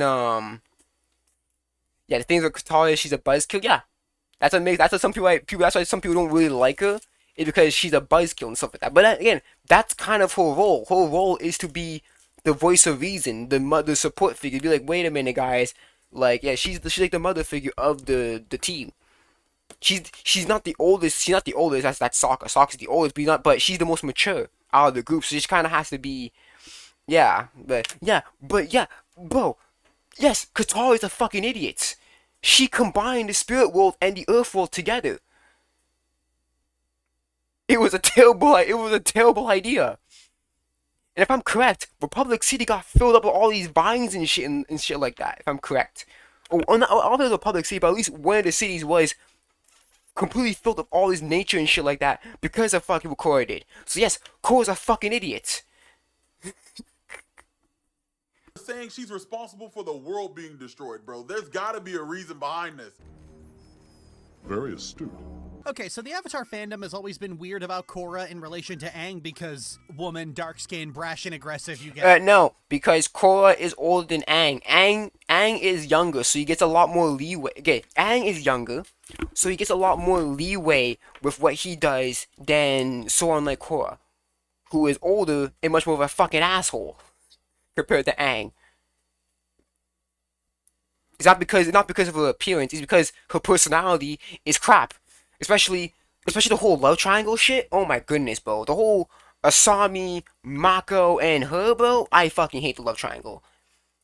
Like, I don't mind the concept of love triangles, but you have to execute it well, and they did not execute it well in Legend of Korra. It was shitty. Yeah, Korra can't get away with half the shit Aang was able to get away with. No, because Korra is older. She's older than Aang at the start of the series. I think she's like 16, 17 at the start of the series. Aang was 12 throughout the whole entire series. I think he only turned 13 like the end of the series, if I'm correct. But he was 12 throughout all of the series. So yes, he's a child. He's like a piece of fucking preteen. He's gonna get more leeway than a fucking teenager who's almost adulthood. Who's almost legally an adult. Fuck, man. Fan base ripped her to pieces every single time. Korra... Yeah, because Korra thought it was a mistake by separating the human and spirit worlds, so she combined them and realized she was a fucking idiot. He's a fucking dumbass and combined them. For losing the connection. Why do you think it's separated in the first place? Because they know that spirits can fuck the human world up. Previous avatars when it was Unalaq and Vatu who did that, and Korra... I hate that bullshit. I hate the fucking dark avatar shit. It's so stupid. So dumb how they have the dark avatar shit. Hate that shit, bro. Because if that's the case, where was the dark avatar throughout the whole entire history? It hurts the world building. Because, like, okay, throughout the entire history... Wait, what? Because you look like a tomboy? Had a problem with it, but she's fucked up, though? No, it's not because, yeah, well, I won't say because she's tomboy, because Lily's trying to say that it's basically racist. That, oh, Aang gets more leeway because he's a pale-skinned individual. But no, that's not why he gets more leeway. He gets more leeway is because he's a child. He's a kid. Compared to Korra, who was darn near an adult. And I'm pretty sure she's an adult in... I'm pretty sure she's like 19 by the end of the series. Bro, no, anyways, yeah, what I was saying again? Yeah, no, I hate the dark avatar. Because that's the case. If there was a dark avatar this whole time, where was the dark avatar? For all of history? What, it just appeared now? Like, no, it's so dumb, man. And it really diminishes... Yeah, humans and spirits can never coexist. Yeah, exactly. Sure, you could have some like you could have some exceptions like Iroh, Iroh, Toph, wait, Toph? Was Toph in the spirit world? No, it was Iroh and stuff like that. But again, Iroh is the exception from the rule. Human and spirits will never coexist. Cause y'all know there's gonna be people there's gonna be humans who don't like spirits and vice versa. They can't coexist, and that's a fact. And we saw that, and guess what? Since it's post-apocalyptic, fuck, I can't spell apocalyptic. Since it's post-apocalyptic, fuck, I can't say it. Since it's I can't say it. I can't say it. I can't say apocalyptic. Oh no! Help me! I can't say it. I can't say it, bro. Help me. Tell me. I can't fucking. How you say it? How you fucking say it, bro? Pronunciation, please. I can't say it. Apocalyptic. Okay, since it's a post-apocalyptic world.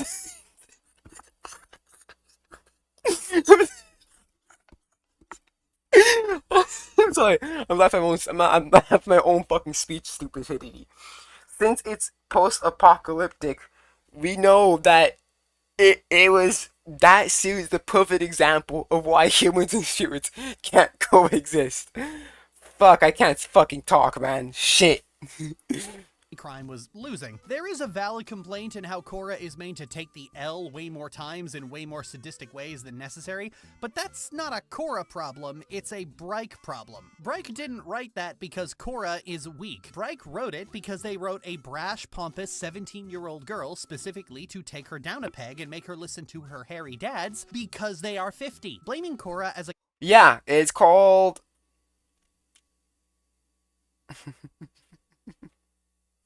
Yeah, what's wrong with listening to your elders, bruh? Korra thought that she was the big shit. She's a big mug. She's like the big dog, right? And then she fucked it up. I mean, she caused this to happen. She caused the spirit to fucking. She caused the whole Avatar cycle to be reset because of her dumb ass. So of course people are gonna give her a lot more flack. Fuck out of here. For this is about as nonsensical as blaming Aang for almost ending the Avatar cycle completely, or locking himself off from the Avatar state because he couldn't let go of Katara. Hell, blaming Korra for the world ending is like blaming the 100-Year War on Roku. He did stop the war, and then Sozin killed him for it. This is literally the answer to— Yes, because Roku wanted to be merciful. He didn't want to hurt his best friend, and he was too merciful. That's why.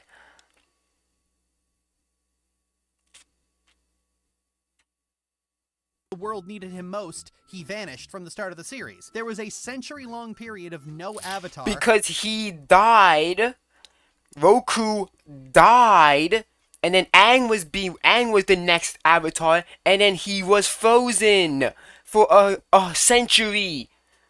That's why Roku vanished, because he died. The world went to shit, and a lot of people are angry at the Avatar for not stopping the Fire Nation. And it turned out that what happened was the previous Avatar was killed, and the Air Nomads were wiped out, and nobody knew. So I think it's safe to say, just by virtue of pattern recognition, that there's more to the Seven Havens than meets the eye. The Avatar simply isn't powerful enough to cause a cataclysmic event. The energy that would require— I'm sorry, but if Avatar Kyoshi can move a whole fucking island with just her earth bending, I'm pretty sure they're strong enough, bro. Especially if the Avatar is the link between the spirit, is the personification of the link between the spirit world and the human world. They got the power. They got the power! not only take the avatar state, it would likely rip her body apart to do so. If you want a likely culprit, I would suggest it's probably the spirit laser cannon the size of several submarines that can rip through the very fabric of reality and form an entirely new spirit portal. You know, if something's gonna cause the avatar equivalent of rapid onset climate change, it was probably that, you fucking moron. Hell, the fact that you can harness spirit vines into energy and weaponry means someone was likely doing that. Korra's time was a period of political instability, settler colonialism, regicide, revolutionary wars, fascism, political backstabbing, massive weapons created to lay waste to the very... Okay, and there was all that stuff was in Avatar, bro. Bro, you're not telling, no, all that stuff was in Avatar. Zuko's mom, who somehow just disappeared out of nowhere. Like, no, bro, this is all in Avatar. Doing that. Korra's time was a period of political instability. Yeah, Fire Nation. Settler colonialism. Fire Nation. Fire Nation. Regicide. Fire Nation. Zuko's mom. Fire Nation killing nomads. Okay. Wars. Fascism. I don't know much about fascism. Period of political instability. Settler colonialism. Killing all that nomads. Side. Zuko's mom. Revolutionary Wars. Yeah, White Lotus going against the Avatar crew, and White Lotus going against the Fire Nation. Yeah. Fascism, political backstabbing. Backstabbing. Iroh backstabbed the Fire Nation. Of weapons created to lay waste to the very land. Okay. That wasn't in there. Okay, that's an exception. So that was the only one that's unique to Korra, because Korra has all the mechs and shit. We saw the Earth Kingdom, it was trying to transition to a democracy and failed horribly at doing so. And then also, the Earth Kingdom in Avatar was trying to ignore the fact that the Fire Nation there's no war in Ba Sing Se. Never heard that saying, Lily? There's no war in Ba Sing Se? Okay, so basically, you know, the Earth Kingdom was trying to play ignorance to the war that was gonna happen. Okay. Guess you're gonna ignore that too? Okay. So Avatar has all these topics in its show too, Lily, not just Korra. Aang had that shit at 12 years old. Come on, bro. Passing to some of the dumbest motherfuckers on the planet and capitalistic billionaires causing destruction and war to enrich themselves. Any of these things could have caused a global cataclysm, and it was probably the capitalism because... Here's the thing, you're assuming that Korra had nothing to do with... Well, I'm not saying... You're assuming that Korra had little to nothing to do with what the fuck happened with the world.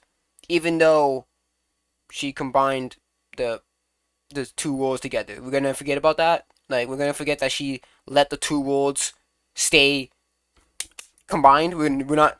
So you told me that she had nothing to do with that? That's not her fault? It's because all this shit that was happening around her? It's because that's why she left the door open for spirits to come in and fuck things up? Yeah, okay, buddy. What's responsible for the global cataclysm in real life? The Seven Havens were almost certainly created... Listen, I'm pretty sure everyone with a brain will know that Korra is not the only reason why, but she's definitely one of the big reasons why shit is hit the fan where it is now. With the post-apocalyptic world. Fucking God, I can't say it. By Korra, or at the very least the damage was abated and lessened by her in some way. She probably can't fight ecological collapse regardless of the cause, and all the Avatar can do is mitigate the damage. I promise you, it will turn out that something, be it the Havens or some technology the Havens use, was created by Korra and could have very likely resulted in her death. But isn't that... Lily, by that logic, that's Korra's fault. Because she created it. If you're going with this assumption, right? By that logic, that is Korra's fault because she created it.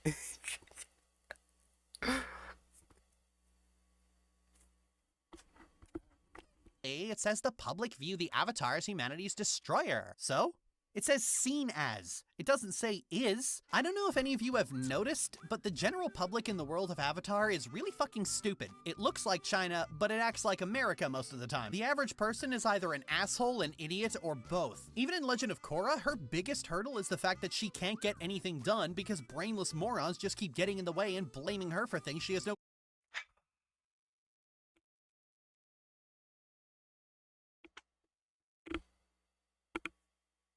So I guess, yeah. So I'm guessing fusing those two worlds together was not her fault. It was because she was surrounded by older idiots. Yeah, yeah. And again, I'm not diminishing all the mistakes that the older characters have done, but you can't alleviate. Don't try to alleviate any fault off of Korra just because she's young and she's surrounded by incompetent older people. How about both can be stupid? Young people and old people can be stupid. Come on, Bill. Control over. Half the villains in both The Last Airbender and Korra have manipulated the gullible public into going along with something completely terrible. Yes. There's no one boxing say. Yes, we know that. Villains is just straight up, we should plunge the world into chaos for the true freedoms. And creates a power vacuum for a dictator. Goodness, Zahir, who could have seen that coming, aside from any passing 6-year-old? Given that it's only a decade after Korra's death, the population of the Havens probably isn't the best and brightest of the world. The 7 Havens almost line up completely with the 6 nations, so at least one of those is going to be made up of the witless wonders that populated the United Republic. Fuck, there it is right there. If anyone caused the apocalypse, it was likely the United Republic, a cacistocratic Yeah. If anything, it's Republic. It's Republicans. Yeah.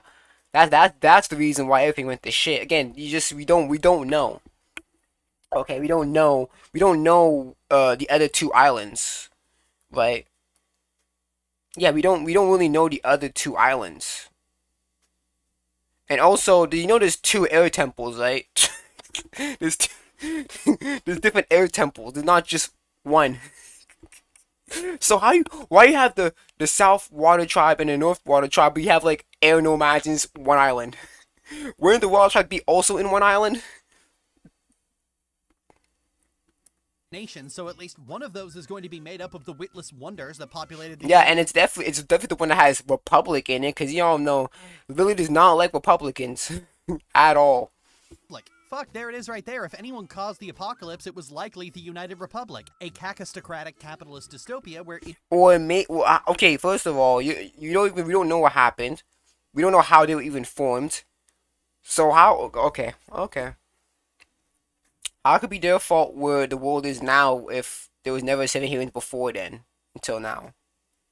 Like this get to run roughshod over the entire land, exploiting it in the name of pure profit. Varric alone would have caused 15 Chernobyl disasters before Korra could get a beat on his location. So I think we're all in agreement that blaming Korra for everything out of the gate is just dumb. But what concerns me is that despite there being a precedent for the public are stupid, both in Avatar and in real life, people took the Avatar is seen as humanity's destroyer and immediately concluded that Korra did something to fuck up the world. Well, it doesn't concern me, I know exactly. Well, it has to involve her somehow. It has to involve her somehow. And again, people had this thing about the original Avatar and the original Airbender, because guess what? The Avatar vanished. The original Avatar was gone. Roku died, and then Aang refused responsibility, and he got frozen, and he left the world in fucking turmoil for a century. It's the same thing that happened in Avatar, but it's Korra though. Nah, it's not her fault. It's not her fault why the world ended, but for Aang though, it's his fault. Look, come on, bro. Korra is the subject of hyper-Watsonian critique, where almost every single plot event in Legend of Korra is solely blamed on her, even if she is nowhere near it, or if the culprit is very obviously someone else. I'll point it out again, Korra is often called a terrible avatar because she lost her connection to her past lives, but she lost it because Rava was ripped out of her and destroyed. Yeah, and who let that happen? Korra, because she wanted to get all, she fought Unalaq, if I'm getting Unalaq in the first place.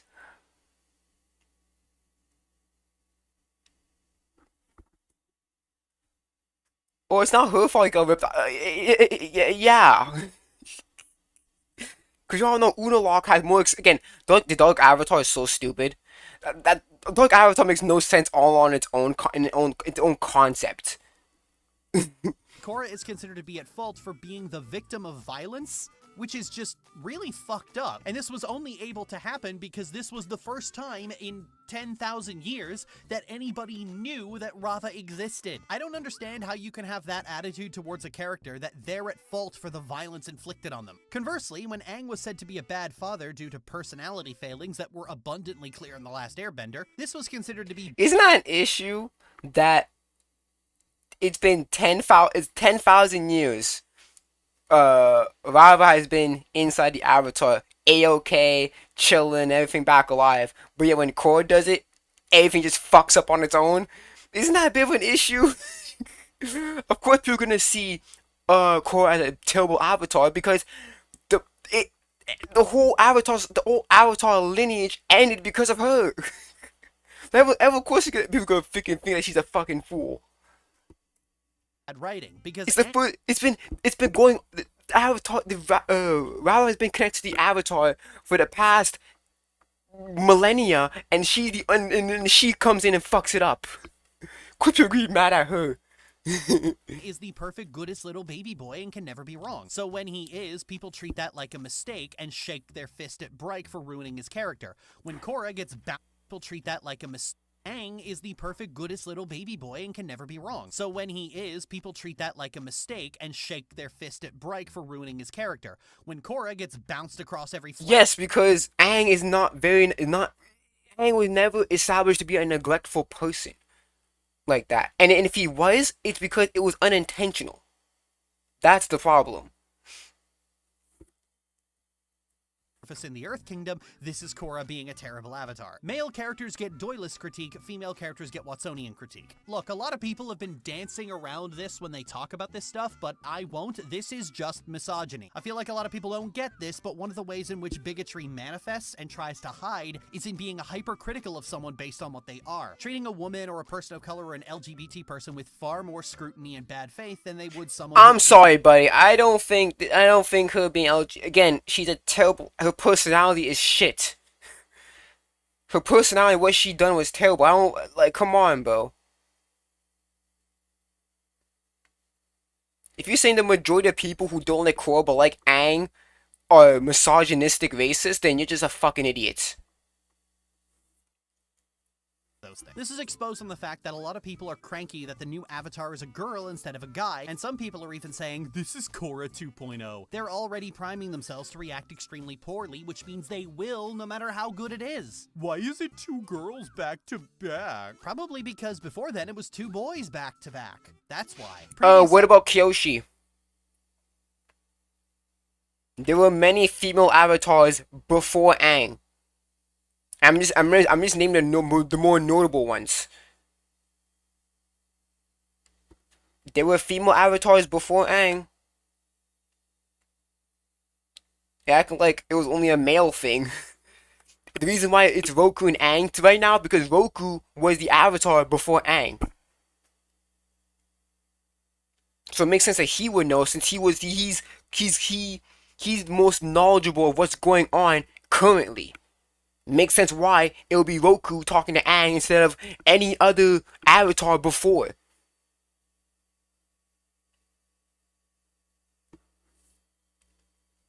Male, female, male, female. This cycle is male, male, female, female. They're both patterns and they both make sense. I've actually had this theory for a while that every cycle of 4 avatars has equal gender parity in some way. But the problem is that's what theory? When did you make that theory?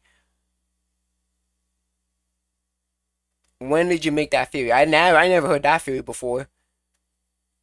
You must have a clip or something. Question like it has any merit. The new avatar is a girl because she just is. Now get the fuck over it. Yes, and Aang was with new avatar because he's just a boy. Who cares? Because it goes by a cycle. It goes fire, wind, water, earth. Fire, wind, water, earth. Like, that's that. I don't think gender or skin color or has anything to do with it. It just matters which one can you bend. Because it's a cycle.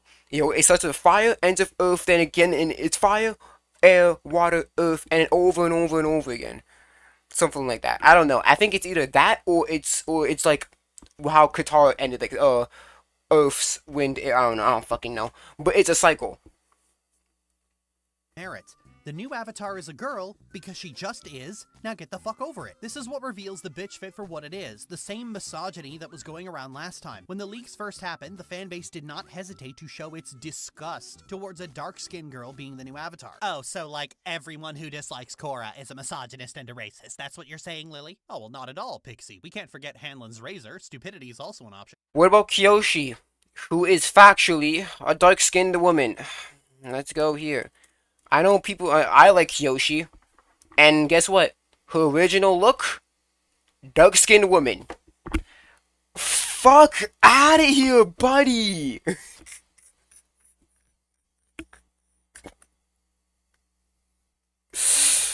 Oh my goodness, no! Just isn't an argument for Korra being the worst avatar that holds up to scrutiny, or at least I haven't heard someone make one yet. All Korra is ever really Pixie. We can't forget Hanlon's razor. Stupidity is also an option. There just isn't an argument for Korra being the worst avatar that holds up to scrutiny, or at least I haven't heard someone make one yet. You haven't heard because you don't agree, because you either, if people talk about who's the worst avatar, you're just gonna assume that this being racist or misogynist. Maybe there's actually legitimate criticism, but you don't want to hear them. Or you don't think that they are, and you just blatant, oh, it is racist. Really guilty of is being brutalized. And if you want to make an argument for the world's worst avatar, it's actually Kuruk or Roku or Aang who take that title. Because How Aang? all of them allowed severe harm to come as a result of their own inaction or unwillingness to engage in real change. Kuruk was straight up a lazy bastard. It was my fault. If I had been more attentive and more active, I could have saved her. But if And that's what I like about the Avatar, because the Avatar, it's not it's in. Yeah.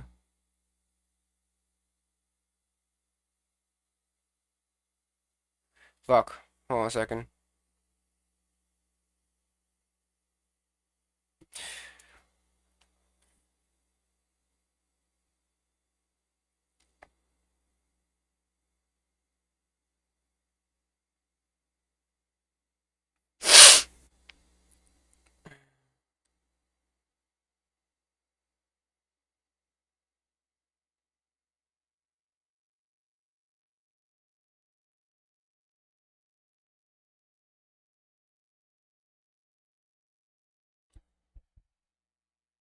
Anyways, yeah. What was I? Yeah. Okay. That's what I was before. I completely forget. Kyoshi would have been fine either way. Yeah. Honestly, people like Kyoshi, and she's a dark-skinned woman. Of a screaming fit from people who can't handle their precious little baby boy being in the wrong. Korra did not. Aang was in the wrong. Cause yes, first of all, you can't entirely blame Aang, because he wasn't even supposed to know that he was the Avatar until he was 16. They told him, the Air Nomad told him 4 years earlier to get him better prepared, and it bit them in the ass. Also, the map thing, and also he kissed Katala prematurely. He kissed Katala way too early, because he again, Aang done some stupid shit. Obviously, I'm out of the office every Monday. What?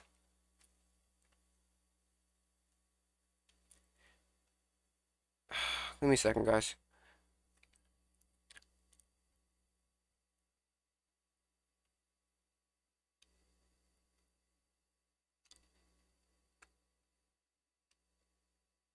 Hold on a second.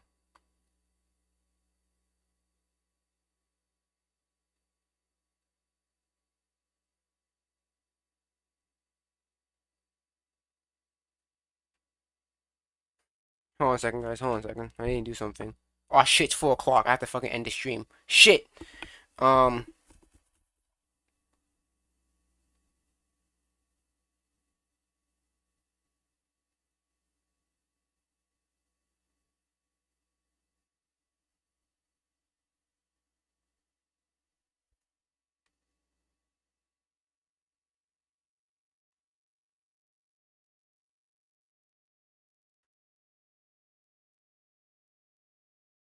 Um.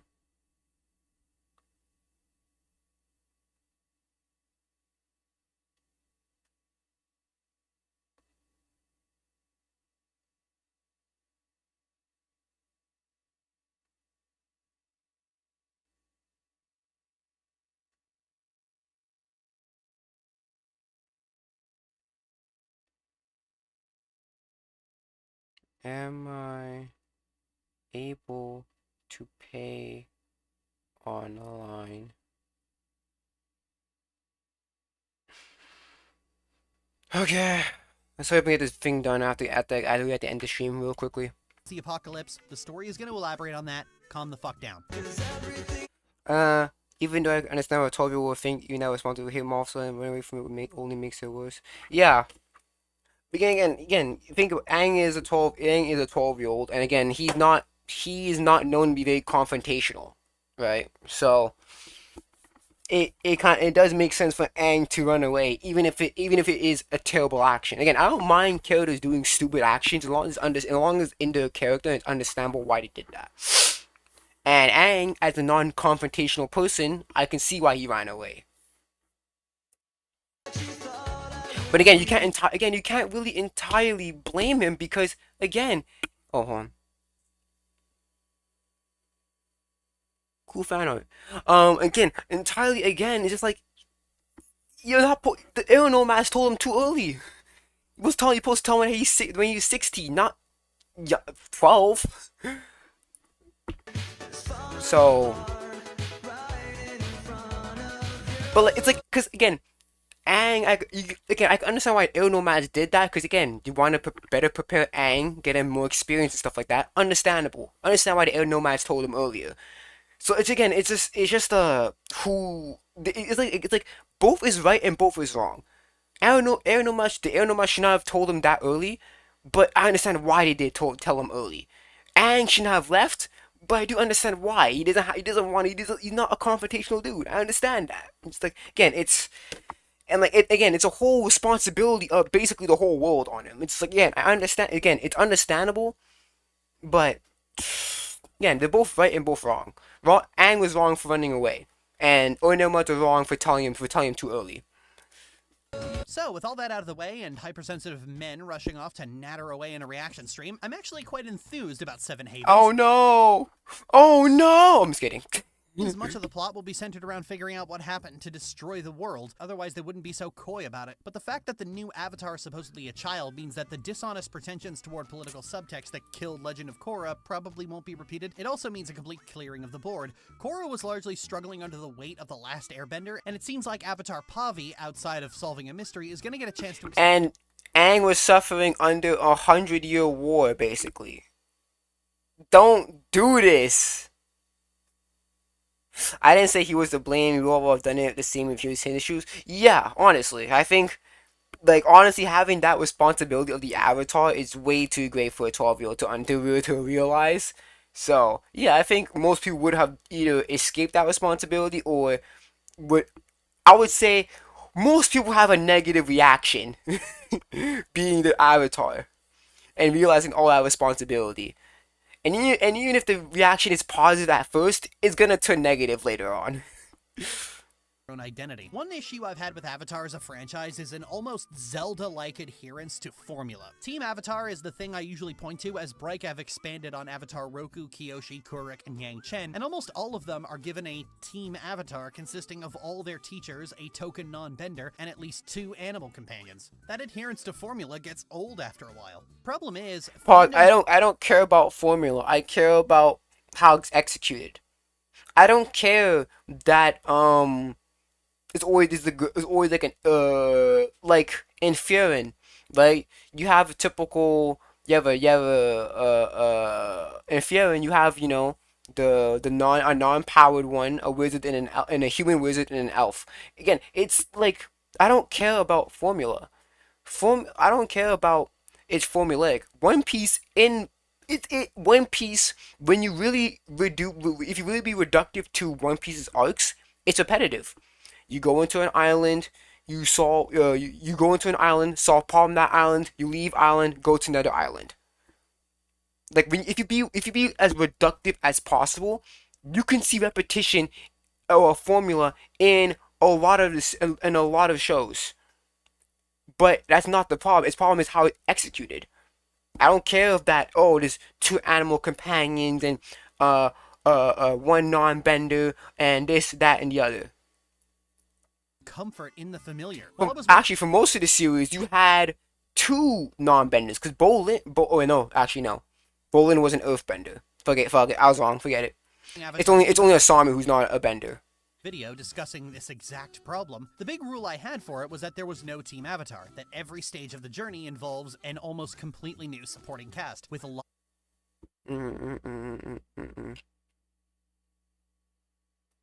being the only other protagonist, and almost immediately I was inundated with questions from my patrons trying to weasel those things back into the concept, as if the idea of doing Avatar without them is simply unthinkable. It reminds me of Legend of Zelda, which rigidly adheres to formula to such a degree that some people seriously think the presence of a green tunic is more important to a Zelda game than exploration and puzzle solve. The problem with this is that it sacrifices creativity for yes, because the problem is that's like the most.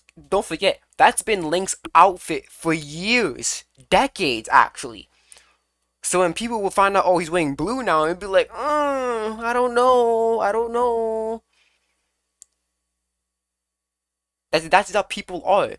When people been doing something, when people been doing the same thing for years and years, and then they have to find out something new, they're not gonna like it at first, or they may not like it ever. That's just how we are. Humans. As much as we don't want to say, we tend to like a little bit of how I say it? Like, how do I say this?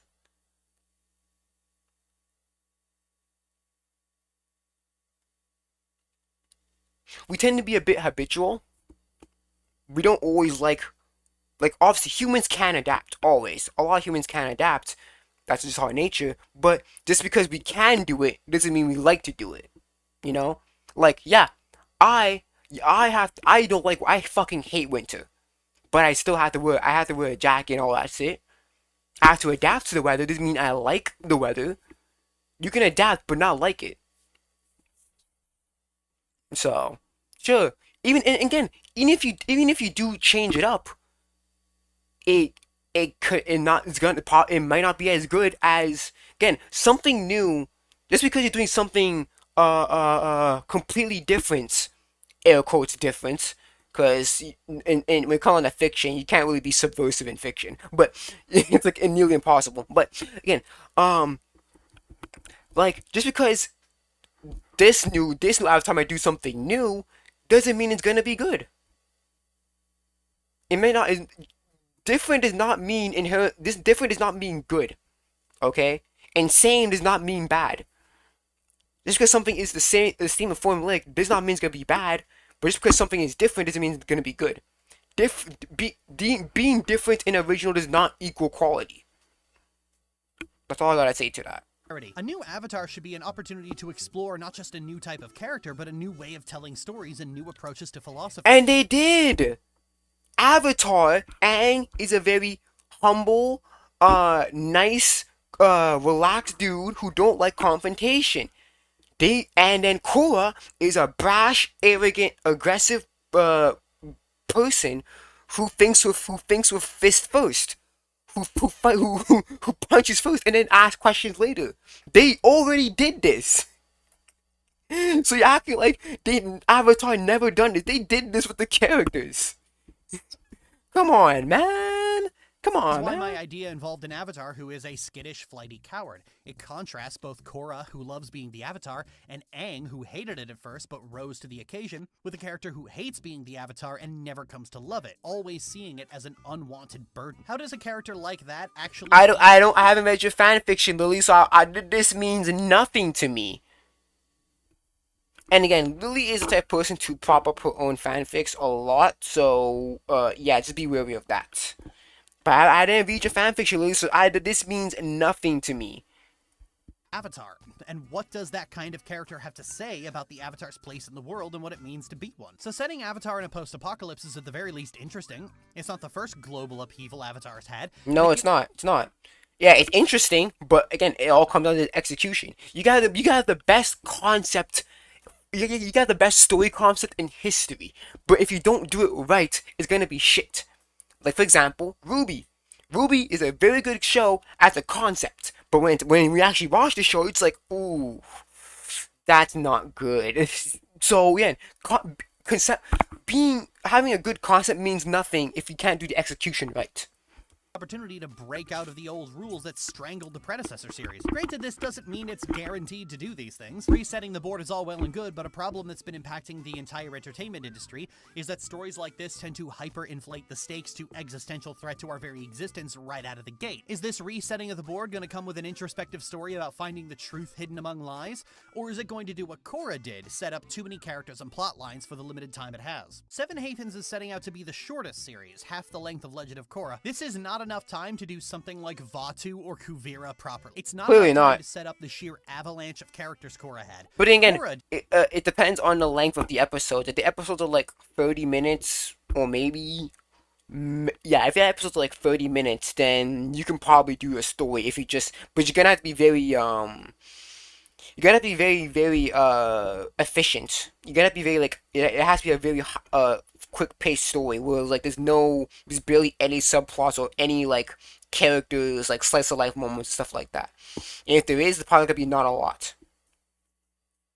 even have enough time for those things. This is my only real concern with Seven Havens. Are you going to tell an interesting story with such a premise ripe for interesting stories, or are you just going to make more big fight scenes? Are you going to have interesting characters that explore interesting themes, or are you going to deluge two-dimensional characters all over the place and have too many to do anything with? Are you going to accept the time constraints you have, or are you going to cram a 65-episode series into 26 episodes? Are you going to take this chance for a completely fresh start, or will you waste that time on the kids and grandkids of the previous cast? Only time will tell if this is the case, but previous examples from Break make this an omnipresent issue hanging over the series, so temper your expectations. What do I want to see, though? Easy. Given that the story is twofold about the Avatar reuniting with her sister and discovering the mystery behind why she's become so hated, what I want to see is a story that explores those two things to its fullest it possibly can. I want it to just be about those two things and to do it really well. I possibly can. I want it to just be is a story that explores those two things to its fullest it possibly can. I want it to just be about those two things and discovering the mystery behind why she's become so hated. What I want to see is a story that explores those two and discovering the mystery behind why she's become so hated. What twofold about the Avatar reuniting with her sister and discovering the mystery behind why she's become so hated. What I want to see is a story that explores those two things to its fullest it possibly can. I want it to just be about those two things and to do it really well. I don't want Seven Havens to take any of the traditional Avatar stuff. Build your cast differently. Give Pavi a different relationship with her bending. She's a child, so she's probably not bending all four elements anyway. If you're going to have animal companions, don't just make it mascot and mount. If you're going to have Team Avatar, don't just rigidly adhere to the same formula you had the last few times. Don't have Pavi get this monkey thing could be both a mascot and a mount. It means nothing.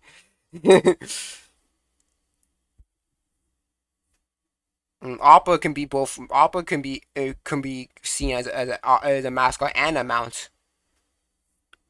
Means nothing. Male characters around her. Let Pavi's relationship with her sister be. Wait, what? Have Pavi get overshadowed by male characters around her. Let Pavi's relationship with her sister be. Oh, what if Pavi gets overshadowed by female characters? Would your criticism be the same then? Or I see it, Phil. For fuck's sake, don't do a jealousy plot. If you have to emulate... I'm sorry. That seems that's gonna be most likely this scenario. That's definitely gonna be one of the fucking places where it's gonna go to. Where they're either gonna be jealous of one another, being like, hey, I want to be the Avatar, and then the Avatar like, I don't want to be the Avatar, so it's gonna be something.